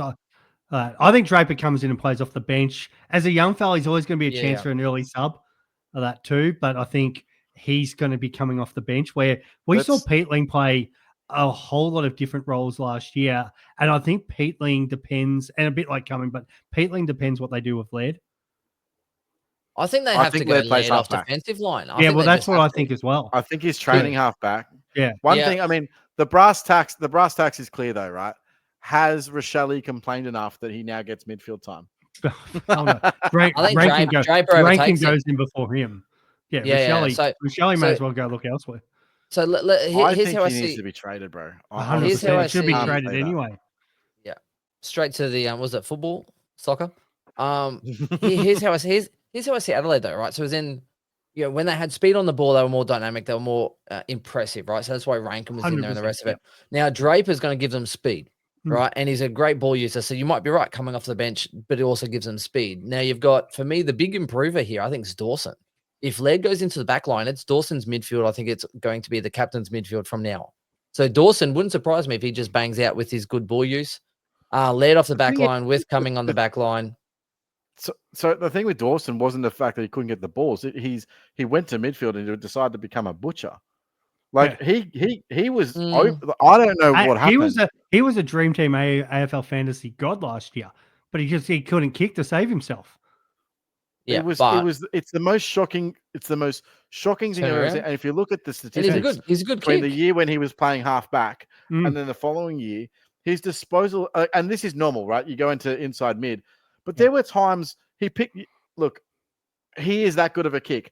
He goes for the kicks that are difficult to pull off, but will result in a score, right? And unfortunately, everybody knows that. So as soon as he gets the ball, they just get in all the kicking lanes. So it ends up being a turnover instead. And Chris, you know what it reminds me a lot of? It's like Dusty Martin, for example. Buddy Franklin's the same, but Dusty Dusty mucked 100%. up quite a lot of kicks, but the guy is just such a, like we know, he's one of the generation footballers. But He then could out go of for nowhere, it and- Dusty would drop it on his left and like drop it into a hole that no one else could do. Right? Could. Like Now Dawson's trying to do that. And Dawson's a great, fantastic player. Don't come for us South Australians, but he is in no world Dusty. Yeah, no world Dusty Martin for starters. Secondly, he doesn't have the support. He hadn't got the support around him from a defensive point of view to block for him. And that's the difference. Like when Richmond were flying, Cochin and Edwards and all those players are putting on blocks so Dusty could do his thing. Because they were really playing a 17-man defense. Because they're just like, Dusty, you do whatever. So unless Adelaide sets up like that, where other players are sacrificing around Dawson, so he's got more time. Defending? Yeah, well, that's right. More time to make these kicks. And Rankin's not going to come in and do that. So this is the problem. So Dawson's got a, he's going to be continuing to play in a role, which he needs to take his, well, they don't, it's not, it's Peatling and Cumming aren't going to do it either. Yeah. So I'd be. Speaking of Adelaide, if you look at how their defensive line lines up, even with Laird moving back, even if Cumming comes in, they still have. So Hinge is obviously going to be in their best 22. Michelini, I think, will probably be in their best 22. But they had guys like Luke Nankervis played 20 games last year. Like he's serviceable, but he's not taking anywhere, right? No, he's out. Brody Smith. They're the guys that are out for Peatling and Cumming. Done, right? Yeah. Like Brody Smith was done years ago. Like, how is he still getting games? Like, I don't get it. Miller, is he injured or not? Like, what's happening with him? Not yet. At best case, he's warming up for Sandford, right? Like, they have guys there that have, they've got AFL experience, but these guys are a massive upgrade in those positions. And it is really going to improve their ball movement and their ball winning ability at ground level in defense. And I think you could see just with these simple shifts, it really could change the dynamic of the Adelaide Football Club. So I think they should play him as a defender, not as a winger, but something to watch. Shout out to Mr. Tommy on YouTube. He said he misses the team-by-team analysis in the preseason. This just reminded me of that because we just went on a full Adelaide tangent. So I think if we have time in the preseason, guys, I think we should go team-by-team. Great for draft, where we just talk about teams like this. Adelaide. Well, I was actually looking at doing something a little bit special also leading into the Christmas period just for our page. Yeah. And I was going to talk to you about it off air, but there you go. I don't know if Swizz has time with all of his BBL shit. I know. And once I get recording, Supercoach racing and they need to bring that back. I was great at Supercoach racing. So my one, mate, and it's true. There's one in particular, and he's in my side at the moment. But come close to the season, I always get worried about picking this guy. But LDU. Contract year, and it is going to be a massive contract for him if he, he doesn't even really need to do anything because the offers are coming. But I've said this earlier, Warner, but Warner's always that sort of 105 guard. But do Sydney try to do a lot more to make him feel the love to try to stay? So is there a spike there? But I love the guys out of contract, and LDU is St Kilda are coming hard. Essendon will come hard. Is this the year that we see the career year, at least at the start of the year from LDU? And if he gets his body right through that preseason, North Melbourne, well, I hope for a Richmond point don't improve, but they should improve again. And we've been saying about this guy, if he's fit, he can be Bont level. Essendon always tries hard.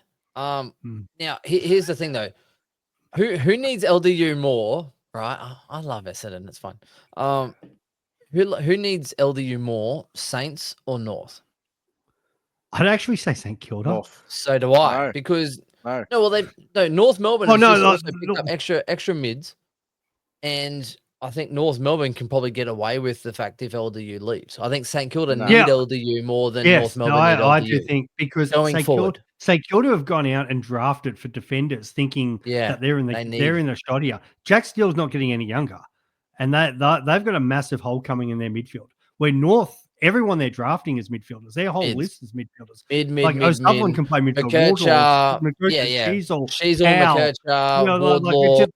It just goes on and on. I would argue on. That none of them defensively, outside of maybe Wardlaw, can really hold a candle to what LDU can do Oh, in that mate, midfield LDU's as a agree. like big-bodied midfielder. superstar, but Maybe Really Finn tall. O'Sullivan when he's they've developed. got other players like Dersma, you name it. They've drafted. They've actually got other mid. St Kilda have no midfielders once Steele retires.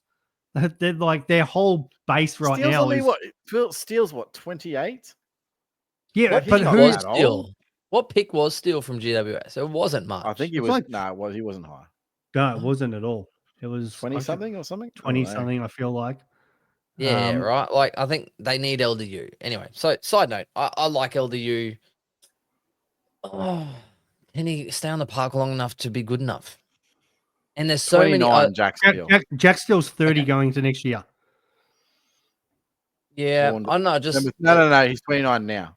No, He yeah, just yeah. turned I 29. just turned Yeah. 29. Sorry, he just Right. turned 29. So yeah, But 29. They picked LDU up they picked up McRae. He's going to have an impact. I don't know what Yeah, impact, but- but he'll have an impact. That's it. But they're relying on a 29. What's McRae now? 31, something like that. That's good. Yeah. let's go back to LDU. Mm. Otherwise, we'll do No. another. We'll do a mini pot of St Kilda after Tangent. that. Otherwise, I know tangent. They got Windhager guys and Philippou and Owens. Just so you know. Anyway, all good. Don't worry about it. You're talking about backup ruck, Yeah. ruck Owens.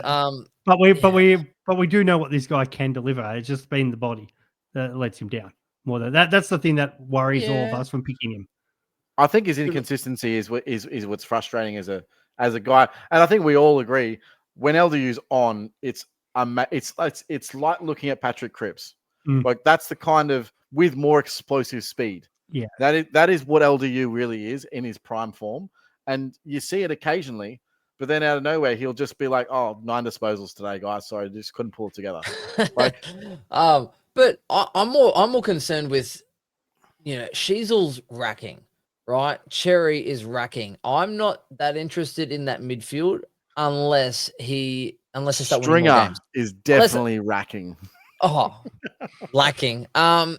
But no, unless you North gotta- start winning, unless North That's start the winning thing. more If games, North improve, it's the and pie that- for me that's hurting because, if they're winning more games, then it's easy because I see Cherry just dominating around the ground and in the tap outs. I see Sheasel racking up the ball, and yes, LDU should be, but then it's like, well, Wardlaw and these other things emerging. It's like, okay, how many points are there for them to grab if they're not winning games? Whereas if they're winning, he could be a 110, 115 guy for sure. I will tell the you, 110 I'm guy off last LDU year, this even year. with the crap. I'm off crap scores, LDU, but there's a very specific reason why. So LDU has proven that he's a good scorer, not a great scorer. At the moment, we've only really seen him do that sort of 110 average, but he's a 110 average guy with 80% CBAs. Modern AFL players do not do that at level of unless you're Lockie Neal, right? And Parker back in. Parker, I think he's probably going to demand about 50% CBAs, right? I think the blow up with Horse was partly because he said, I want to play midfield. And Horse was like, well, fuck no, we're going to play you forward because Heaney's fucking out here busting his ass, killing it with 65% CBAs, right? So there's an element to Luke Parker being traded to North to shield the bodies of the younger kids, right? So he's going to demand some midfield time. Sheasel's going to have midfield time. Wardlaw's going to have midfield time. Save LDU's Wardlaw gonna from have the his head knocks. Save Right. Sheasel from copping the big hits of the big boys. Exactly. So you got all of these guys that are all wanting midfield time, and I think it's a great problem to have if you're North. But what I don't think that 80% value that I attribute to an LDU really exists. I think he now comes back to reality and plays sort of 65%, and they have to develop him into a player that can play in multiple positions. Where I think the opposite, where I think it's the Suns' whole thing. He doesn't play like Cripps. He doesn't. LDU doesn't play anywhere else. The other guys rotate I do around. agree. I do agree with you, but I think that they're still in that phase of development where they don't want to just give LDU 80% because they're not winning games, right? They're not going to be a 12-14 win team this year. They'll be better. Like Chris, if they do that, but the thing is, if they do that, then they risk losing him. Do they really care? I think they're gone. This is the thing. If they don't care, it's not an issue. But if they do, Does Supercoach offer DPP for midfield bench because they might sit him on the pine for a little bit? Yeah, Is that a flex, thing? bro. Is it the old? I call it the only one. Maybe it doesn't. This comes down to Ben's question, where it's somebody you want to pick but you can't, and or you probably won't, because this is the thing. I want to pick LDU, but I'll end up probably not, because there'll be either a preseason injury or there'll be something like that which will end up scaring me off. But I can see if they're all in on him, in about keeping him, then he's playing all the midfield time that everyone else is making room for him, and he's going 120. If it isn't about him, or they already think he's off to St Kilda or Essendon or somewhere else, then yeah, I completely agree, Chris. Is he in their window? See, that's my way. That's why I think they should let him go. How old? I thought they should, but I thought they should have traded him this year.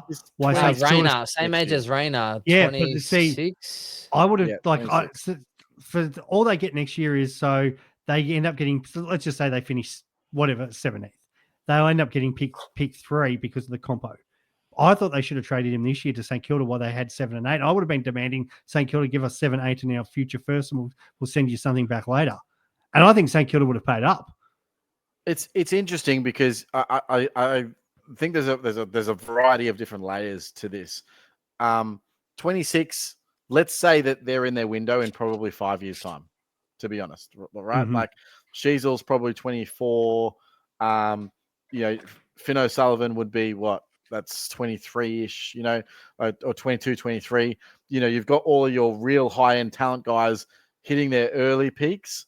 I think that, LDU just might not be in there.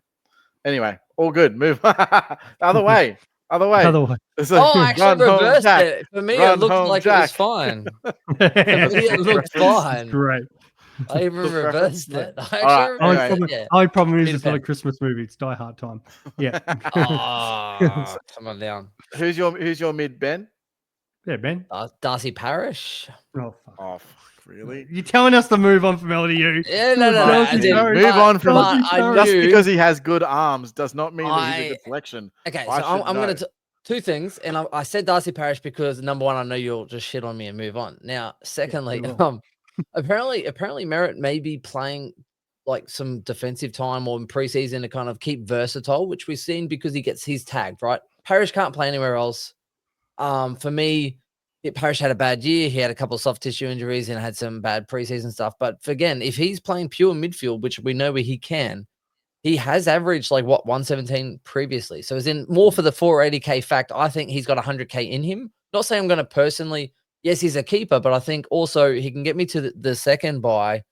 And if he's at 580K, 600K by averaging 100, 110, I think I could then also almost flip him. So it's more for value point of view. Chris hates him because of Collingwood. It's the Collingwood bias over here. It's bias.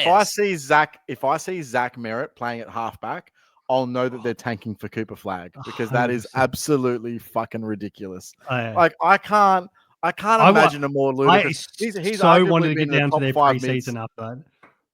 I was like, I heard it, and I was like, I need to get into preseason training and see this. Because I'd just walk on. I'd be tempted just to walk on and just grab Zach Mirror, and it's like, no, you go here. This is where you go.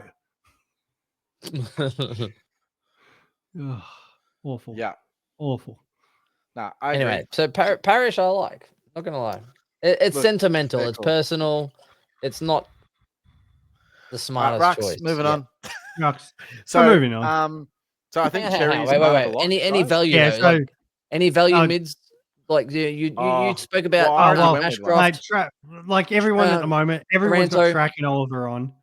Yeah, but outside of those two, Taranto, Ashcroft, Guthrie, Will Day. No, Guthrie, big question mark just because of his injuries. No. Not really. No. The only one like some people are throwing up is like Sam Doherty, but no. I don't know why either. Swizz, you're so hard on the no considering a guy that mentioned Farrell. What, mate? That makes sense, mate. Houston's left, mate. Okay, Will. Mr. Jokes. We are back, boys. That's for sure. We definitely all right. So yeah, Fine. just ruck. Drop a comment on any mids that you would like us to talk about at some point, please. Yes, rucks. So Cherry, I think, kind of is consensus. You can't skip him. Is that where we're at? Yeah, he's in at the moment. Yeah, for sure. I think you have to. Just hurt factor back of the year, but also who do you pair him with? I mean, Gawn, the ruck rule, Gawn dominated. And if you get an Oliver and you get a Petrarca back in that mix, I think Gawn just gets better. But also, English was horrible. Was it the ruck rule, or was it just the fact that Darcy got the chop out a little bit more, that they pushed him forward, or he just had a bad year? I looked into that last year. There's actually the exact same ruck split between English and Darcy as there was between English and Lobb the previous year. So it's not ruck split. He just had a shit year. Now, what do we put that down to? I don't know. Maybe there's stuff that we don't know about. But no, the ruck rule as well. Yeah. With the he's just not physical enough. Yeah, he's a little bit smaller. I think he was sick at some point, so we did lose some. If that guy gets sick, he drops 4 to 5 kgs. Yeah. But he literally does. He's ectomorph. He's spoken about before. He got sick and was off training for 10 days or something or other, and then came back. He's like, oh, I've lost 7 kilos. Like, this guy, it's just his body type. It's okay. I'm not shaming his body type, Chris. Don't start some kind of petition against me. I understand that. But I think whereas Gawn's that seasoned guy where he will use his body and he will kind of like be able to nudge people out a little bit more. So Gawn, I think, safer. I'm not touching Gawn. But who's your second then? I just think he's too expensive. Me too. Right now I've got TDK, but like that's that's like completely open because I think we all know what he can do, but whether or not he gets the solo time without Pitney, whether or not his body can hold up because is he fit enough to play solo ruck for the season? They're questions that we have unanswered, and I'm not sure if we're going to have those answers before round 1. So right now it's TDK, but could be anyone. And Voss is feeling the pinch. If they're losing games playing TDK as the only ruck, it wouldn't surprise me that Voss just switches and puts Pitney in and tries to slow the game down, or depending on what the game does. If the game's real fast, then Pitney's done. He's another if the one, game keeps speeding up. Another one in contract year? Pitney? Oh, no. So TDK? No. TDK?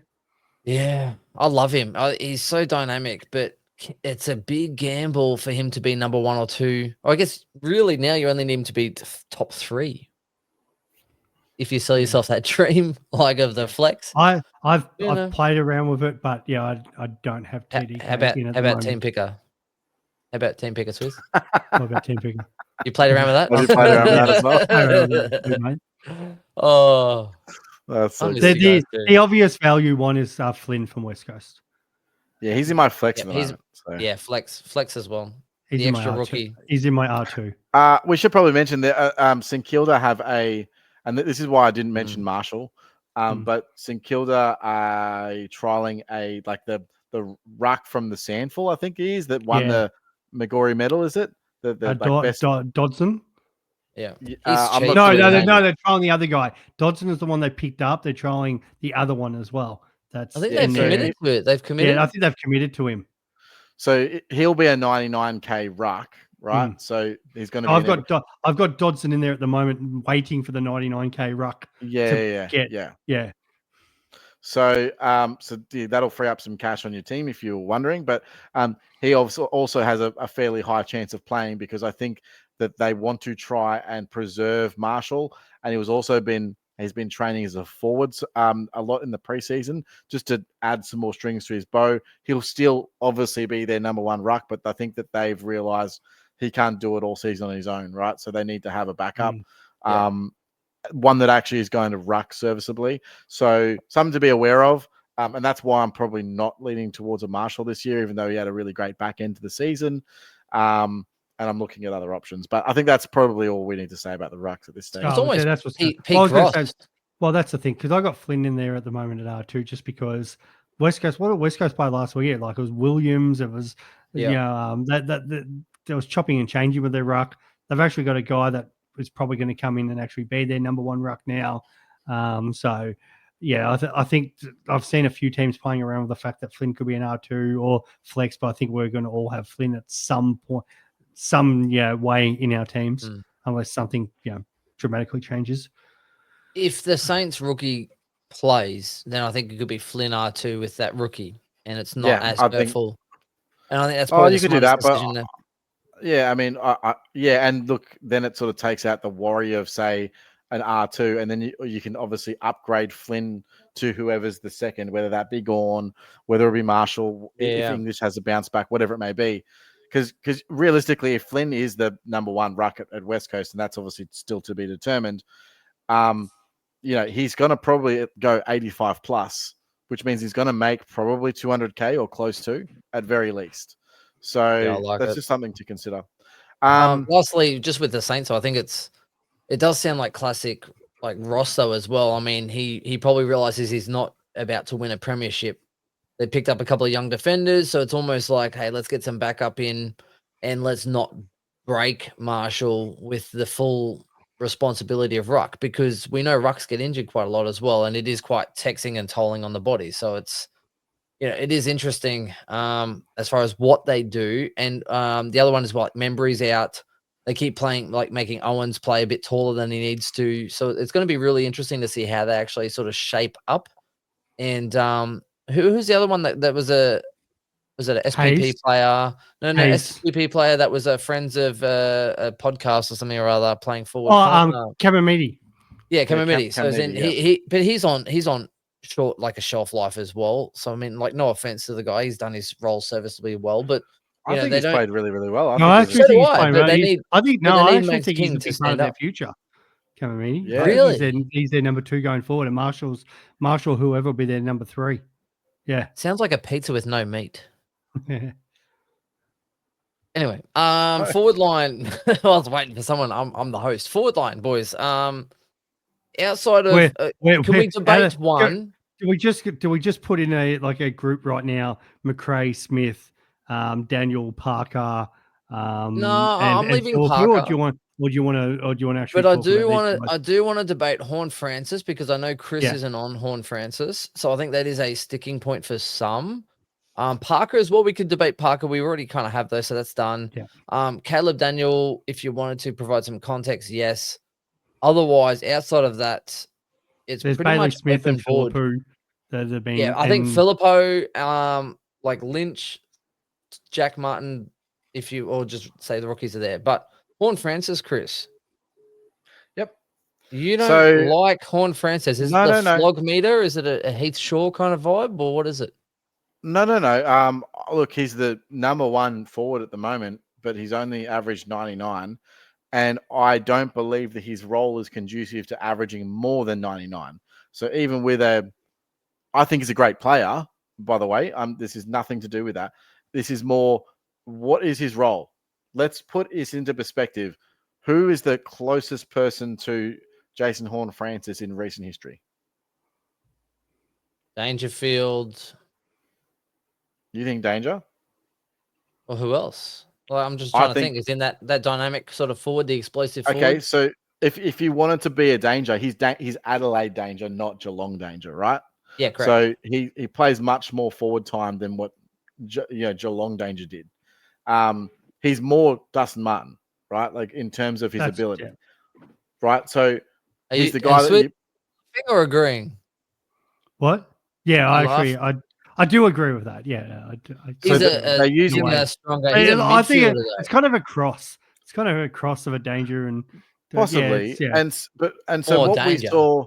So once Danger became a mainstay midfielder, same. You could say I argue the same with Dusty. So when Dusty had his career year where he won the Brownlow, they won the premiership, or he won the Norm Smith in that year. That was the only year he averaged over 110. He averaged 118, right? Up until then, he was 105 averaging guy pretty much his entire career. That's where I kind of see as JHF. I see him as a guy that at this stage of his career, with the midfield that they have, he's probably 105 absolute max. And so you're paying $530K for, you're getting what you're going to get out of him, but he's not going to blow you off the map. And at pretty much any point in time, I can go pick him up. Having said that, I love it because it's a very safe pick, and he's probably the safest pick from He the is premium the forwards. standout F1 to start off with. There'll be somebody who put their hand out, but the He- problem is the other forward options are so A bad. shit house. And then So he's when good you've by got default, not and because then there's you've other got better guys options. like, and the other thing with these forwards, like you've got guys like Dylan Moore, Hogan, Brett Daniels, Toby Green, some of these top guys, Myers. Dylan Moore's a top 4 forward. He's the number 2. They've all got an early buy as well. So he's legitimately like the standout premium forward that we have. And then outside of the Collingwood game in round 1, they play like Richmond, Essendon, St Kilda. I think they got North Melbourne in those sort of first 6 weeks to show down. So it's a pretty good, like the draw's not getting any better for Port outside of that start of the year. So I feel like I'm going to want him at the start because it's going to get harder as the year goes on for Port. I disagree, Chris. I think it's Dangerfield-esque. I think he's going. You're talking about perennial 105. No. Do you want to know what Dangerfield's No. scoring profile was like? Yeah, and then once he hit 115 stuff, and then he got older, went to Geelong and played some mid and forward and the rest of it. Even as a forward, I think he's going to go over 115 at least twice, in my opinion. Oh, maybe in his career or something, but in his career. Yeah, Like he goes one breakout year, like Dusty Martin. He's in year 4, bro. Like, yeah, and he's going over 100 next year, but it's not. I think it's 105 potentially. There are still people that rate him higher than Dacos. I don't think there's another forward. I'm sorry, bro. Dacos is the closest thing to Gary Ablett since Gary Ablett. That's right. So, like, I don't think there's. Sorry, Seagull. Yeah, sure. Go live near the beach. But as far as a genuine football personality and a player, I don't think going off the charts over here. Yes, it is. I don't think there's another player in the forward line that's going over 100. Oh, there is. There always which is a good argument until we get to maybe dual position. DPP, I was gonna say, maybe a Josh so Kelly or someone. Yeah. Look, I've had him in my team, and he will be just switching back and forth. I think it's a great pick. As I'm not going to talk anyone off him. I'm just playing devil's advocate. We also have to remember in that midfield you have Zach Butters, Willem Drew, Ollie Wines. Oh, Willem Drew. Oh, the 110 averaging Willem Drew. Oh, shit. Dude, Willem, what are you laughing about? Willem Drew was a solid footballer. Yeah, he's a great player. The Bulldogs, Sydney, Brisbane have had multiple people averaging 120 plus. It's not like it's like the be all and end all as far as the pie on the charts. Now, you say average 99 problems, but a grand final isn't one. No, the whole problem is if we had the forward options we've had over the last few years, no problems. It'd be like, not starting this guy. But there's just 50%. No other good options. He has to, and the best player as well. Like literally, I actually think the opposite. I think that there's so much value in the forward line. There's value for sure, and there's good rookies as well. That it's like, okay, well, like why? Like, do I really need him? Like, honestly. Is paying $530K for him better than paying $530K for a Sicily or $550K for a Petrarca? It's not. No, it's not.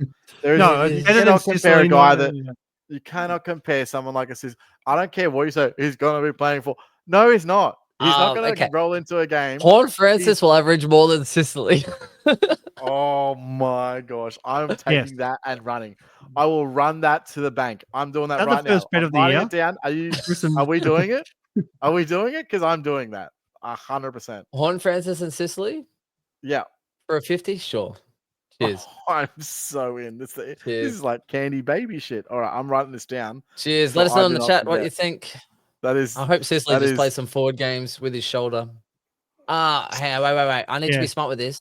Are we including sub rule? Are we including minimum games? I'm trying to protect you here, Chris. Oh yes, like if there's a sub or an injury game, you take that out of their average. Right. So sub or injury out, and minimum 10 games.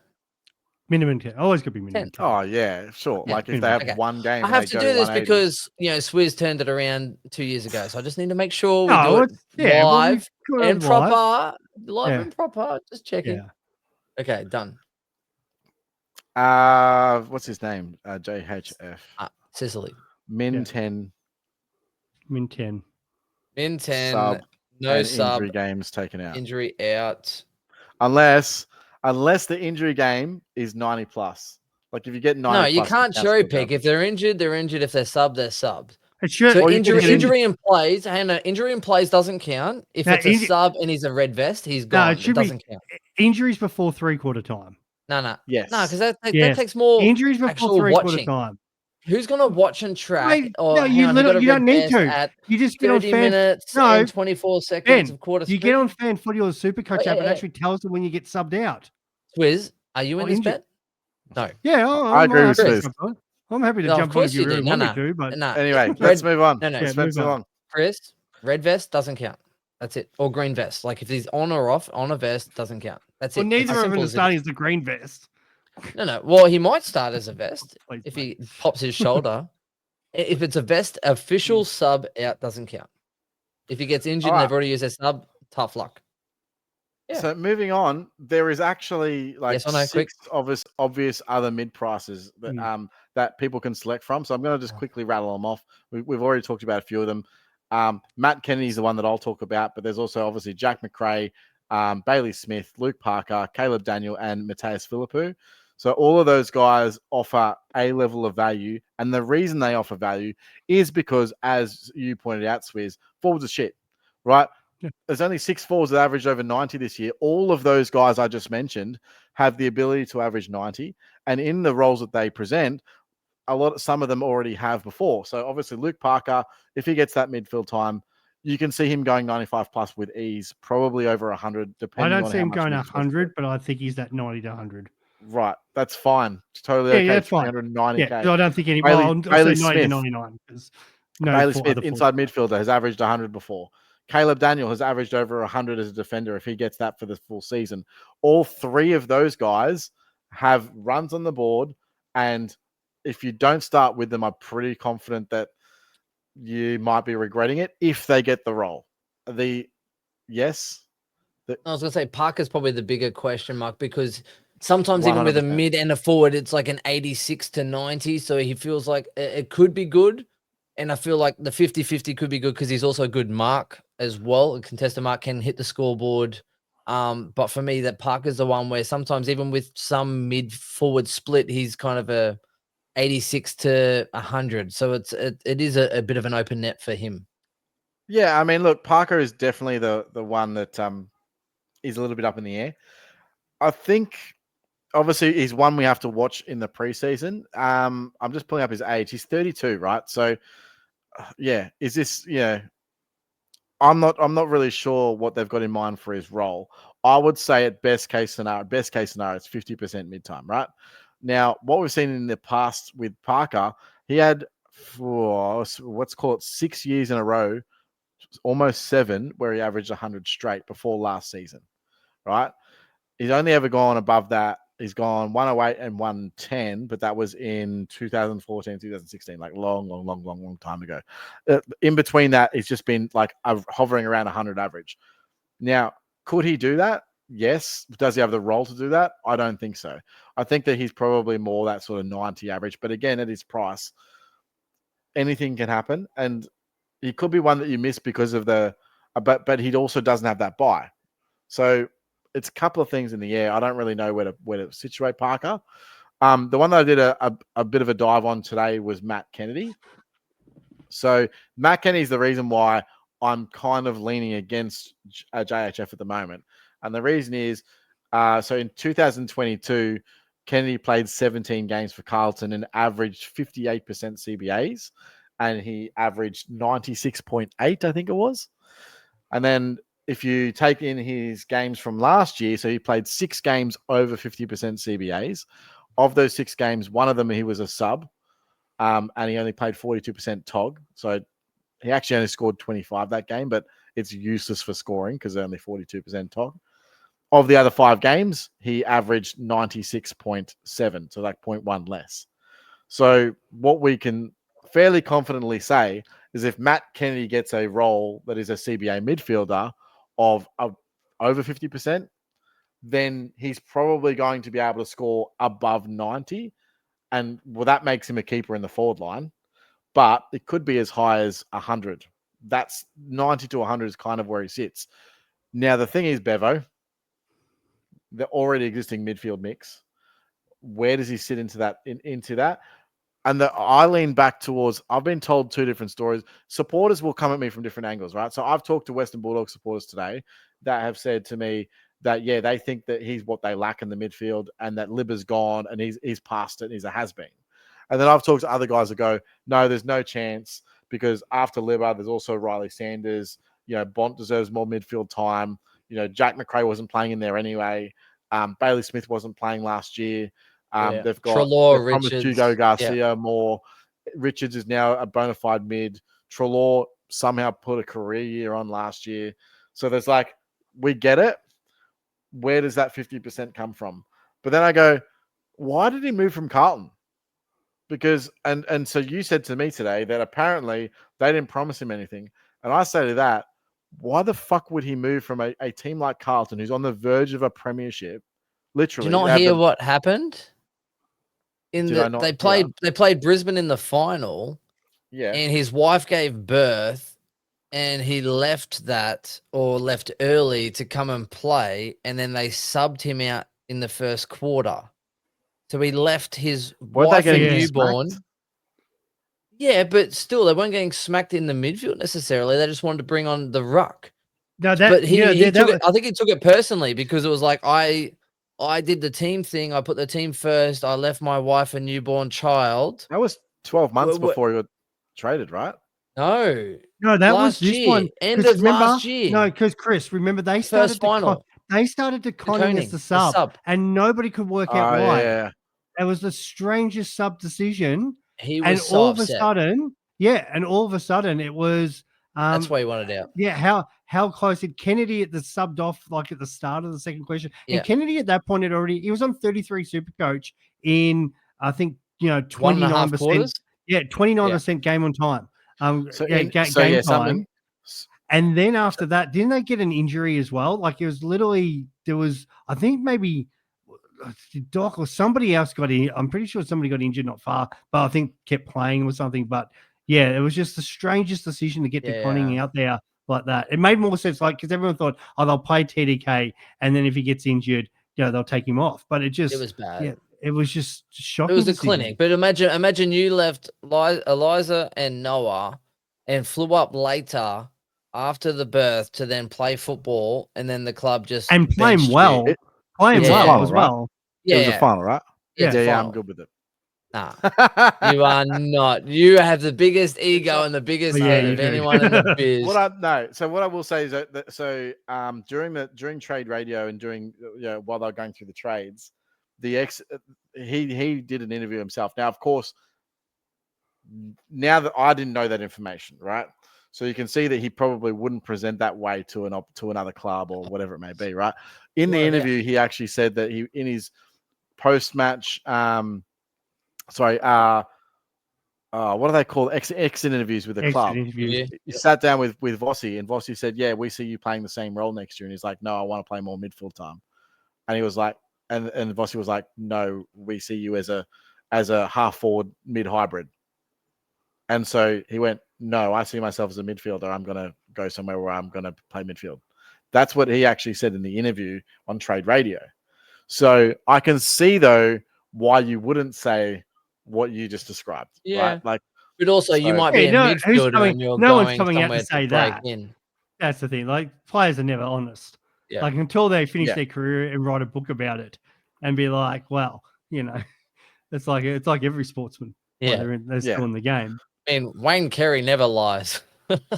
And look, obviously trusting Bevo, not great. But if I can get someone that's going to be within 5 points of JHF for 120K less, it's a chance. And I'm looking at it and I will watch in the preseason. I will happily rejig my team to fit him in if that falls and crumbles before round one, for sure. Horn Francis averages 10 points more. Easy. And Chris hasn't agreed to the bet, so it's not binding either. The terms, everyone, ladies and gentlemen. We just agreed to the terms. You just agreed. I said the sub vest, and you didn't agree. You moved on. I was playing mediator here. I was like, no. This is the terms. No, it's not the terms. It's the sub vest. Sub vest doesn't count. Green or red, on or off, sub vest doesn't count. That's it. That was the terms. So it's a yes or no, and then it's binding. Shout out to Lockie 1100 as well, saying Chris loading up heavily on those kangaroos. How many kangaroos can you have before you jump? Well, they don't have that early buy. That is true. Moving on to into the rest of the forward line though. A few people have spoken about, say, like Rankin and a few other here guys. Are you looking at pretty much because the value is so good, it's pretty much Horn Francis or nothing? Is that what you're kind of saying? I just think it's the one premium, and then all the value. So I can see people are going to do it and start with no premium forwards and just start all this value, which is How many fine as well. did Rankin do last year? 2? Yeah, maybe. No, you cannot start Isaac. No, you can't. I get why it's Adelaide Same amount as supporters. Parish. It's Adelaide maybe. supporters. It's not for me, personally. The one that I like, and I've got in it's trying to fit them all in at the moment. But Mateus Philippou, we started the year, but once he got in that position until unfortunately a couple of injury interrupted, but it was at 112, 101, 85, 80. Like he looked good. They need something different in there. I know obviously they've brought McRae in, but this young fella. The big thing is it's midfield. That like we always want that role change. He's listed as a forward who's going to be playing in the midfield. And there was games there where he went from a guy that was getting under 10 possessions to over 20, taking marks around the ground, tackle machine. There was 2 games where he had 9 tackles as well, which we know is Supercoach gold. So if he's anywhere near that midfield, which he should be, it's at 313K. It's a juicy price. Yeah, and the last one I'll mention, which just to keep an eye on, we don't have to talk about it. You're not going to expand on the Philippou with McRae coming in and a few of the others? You're not worried about Philippou? I know you're a big advocate. I've been a fan since he was before he was drafted, but just never quite hit the straps to AFL level, and then he did. The thing is, he's definitely one. I think everyone will be watching him in preseason, and if he pops off in the preseason games with the right role, and I don't think you can't start without him. But I think there's 2 things with Philippou before you move on to the person you're going to. Number one is he was, I think, the youngest person in his draft year. So he was pretty much borderline not being actually eligible for that draft and still got taken to pick 4. No, he was picked 10 or 11, but they were talking about him around that pick 5 or 6 mark. Yeah, Saints got him at a good deal. Bit more. They slid to like 10. Saints got a great deal with him. That tall forward kind of midfielder, but apparently I also heard as well he wanted to play more midfield, so then they kind of dropped him, played some VFL into the midfield, and then came in and just dominated. So it's kind of like, all right, you said this is the football you want to be, and then they kind of set up the opportunities for you, and he produces. So I'm not sure where McRae kind of comes in with that as far as the rest of their team and setup, but I am very interested to watch him because, he's definitely got the attributes and the skill set and the kind of Supercoach, persona to rack it up and actually impact games. And I think that's really conducive for Supercoach, more so than probably other fantasy footballs. But the impact, I think he's very Supercoach friendly when he gets it on, and that's it. Yeah, fair enough, mate. So just keep an eye on Liam Baker. Unfortunately, his price is just too high to keep to be like, okay, yeah, I'm going to lock him on at this early stage. He's 443. Are we talking WA prison leagues here, or we are? Yes, yeah.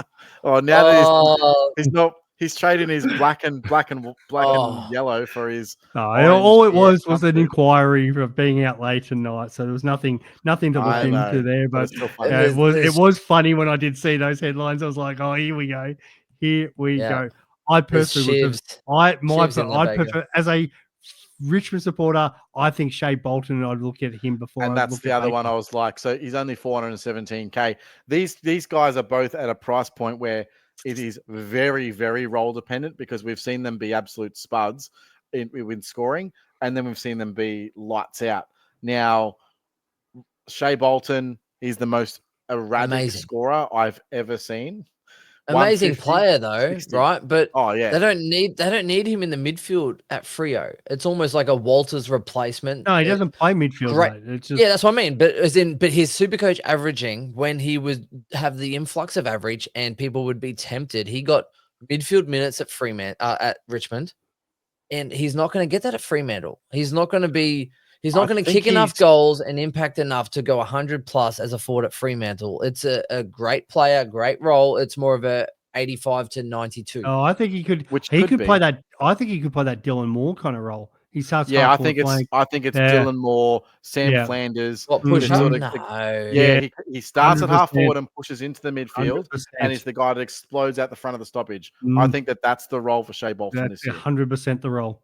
That's why they went big for him, because they don't have that. It's what they don't. Because What they were using that they were using Sam Swiskowski. I was going to say they want Swiskowski to be closer to the goal. 100% because he's a pressure forward and they've lost Lockie Schultz. So yeah, that's yeah, why if he pushes up and goes midfield, and they're going hard for Pickett. They're going hard for Bolton because they knew they needed that guy, and Shea's gone he's gone nearly 100 before playing in that. Like you were saying, midfield. That's the role he was playing at Richmond. It wasn't necessarily getting that's the why midfield. it was so erratic. It was the push up.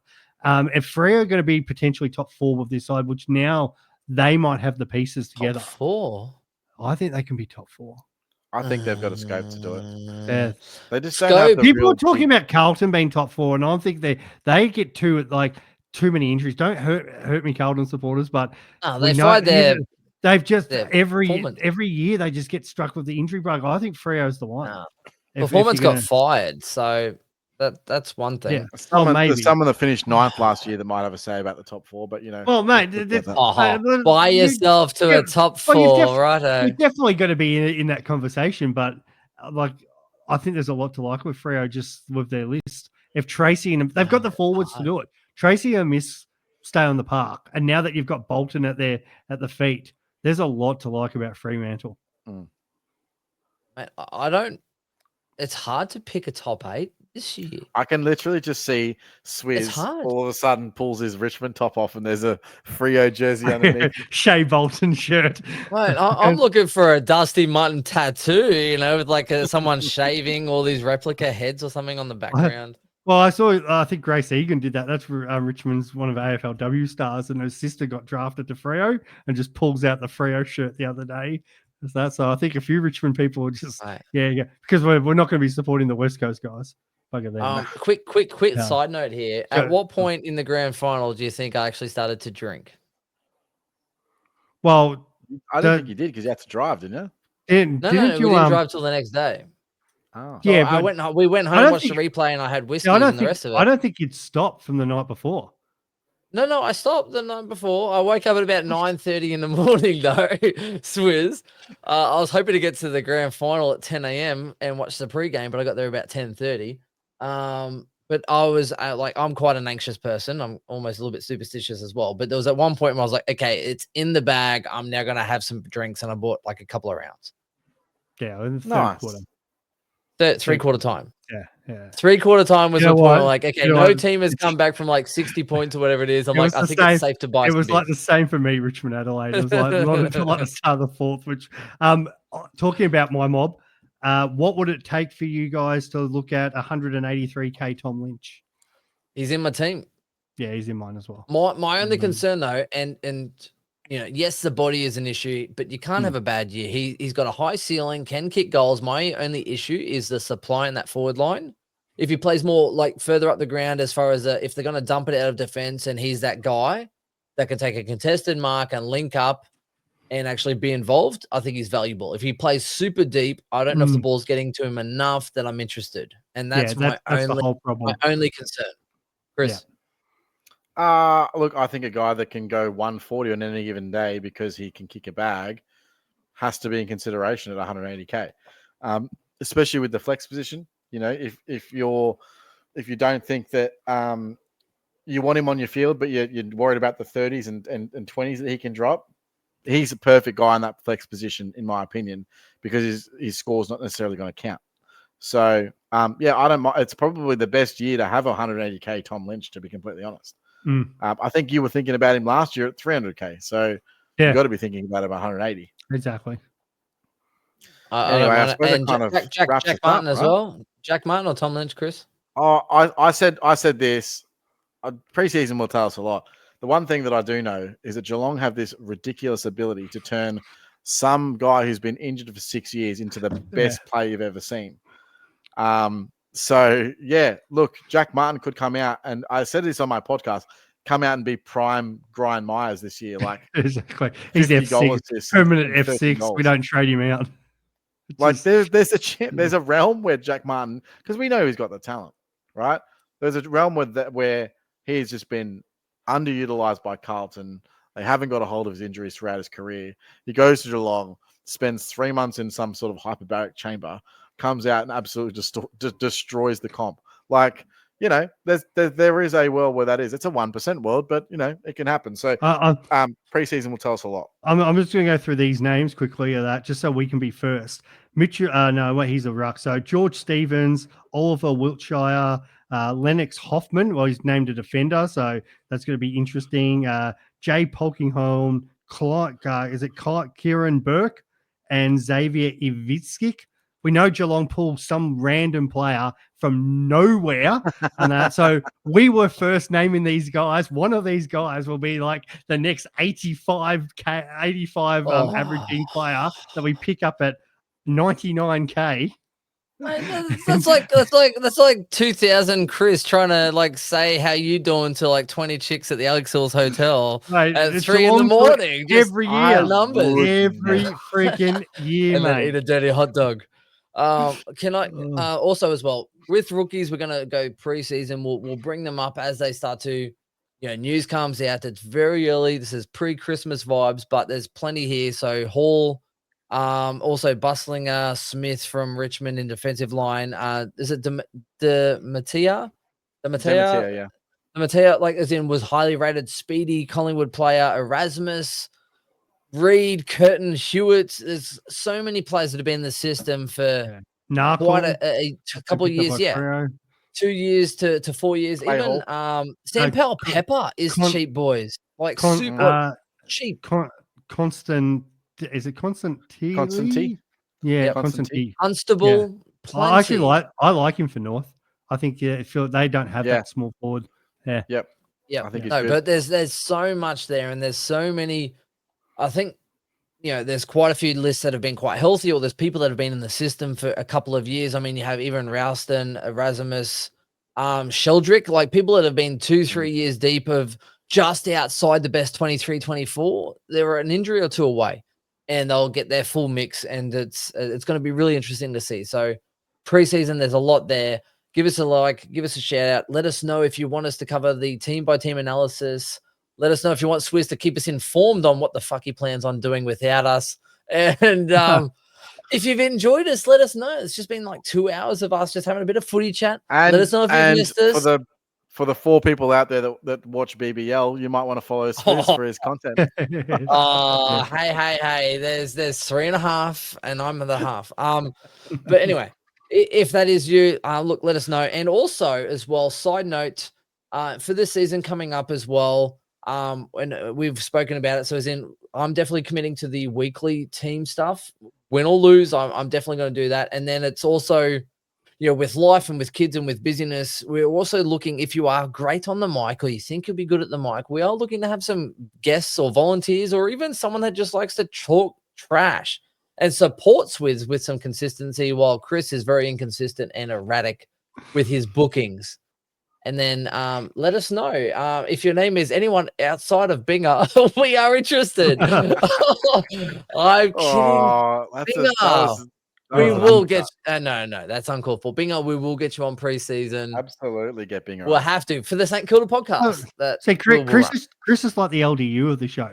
Like he produces a good score. Sometimes he's here, sometimes he's out injured, he's out doing stuff. He's that. I just plug along. I'm just Caleb Sarong. I just get the job done every week. You know, He's the Geelong of whatever. Supercoach. He's a laid out always. It's like 10, 15 minutes before the bounce, and he's a laid out. That's Sorry, right. guys. Yeah, But that's I'm it. always in the top 4. Well, he guys, is. That's so why I it's told you.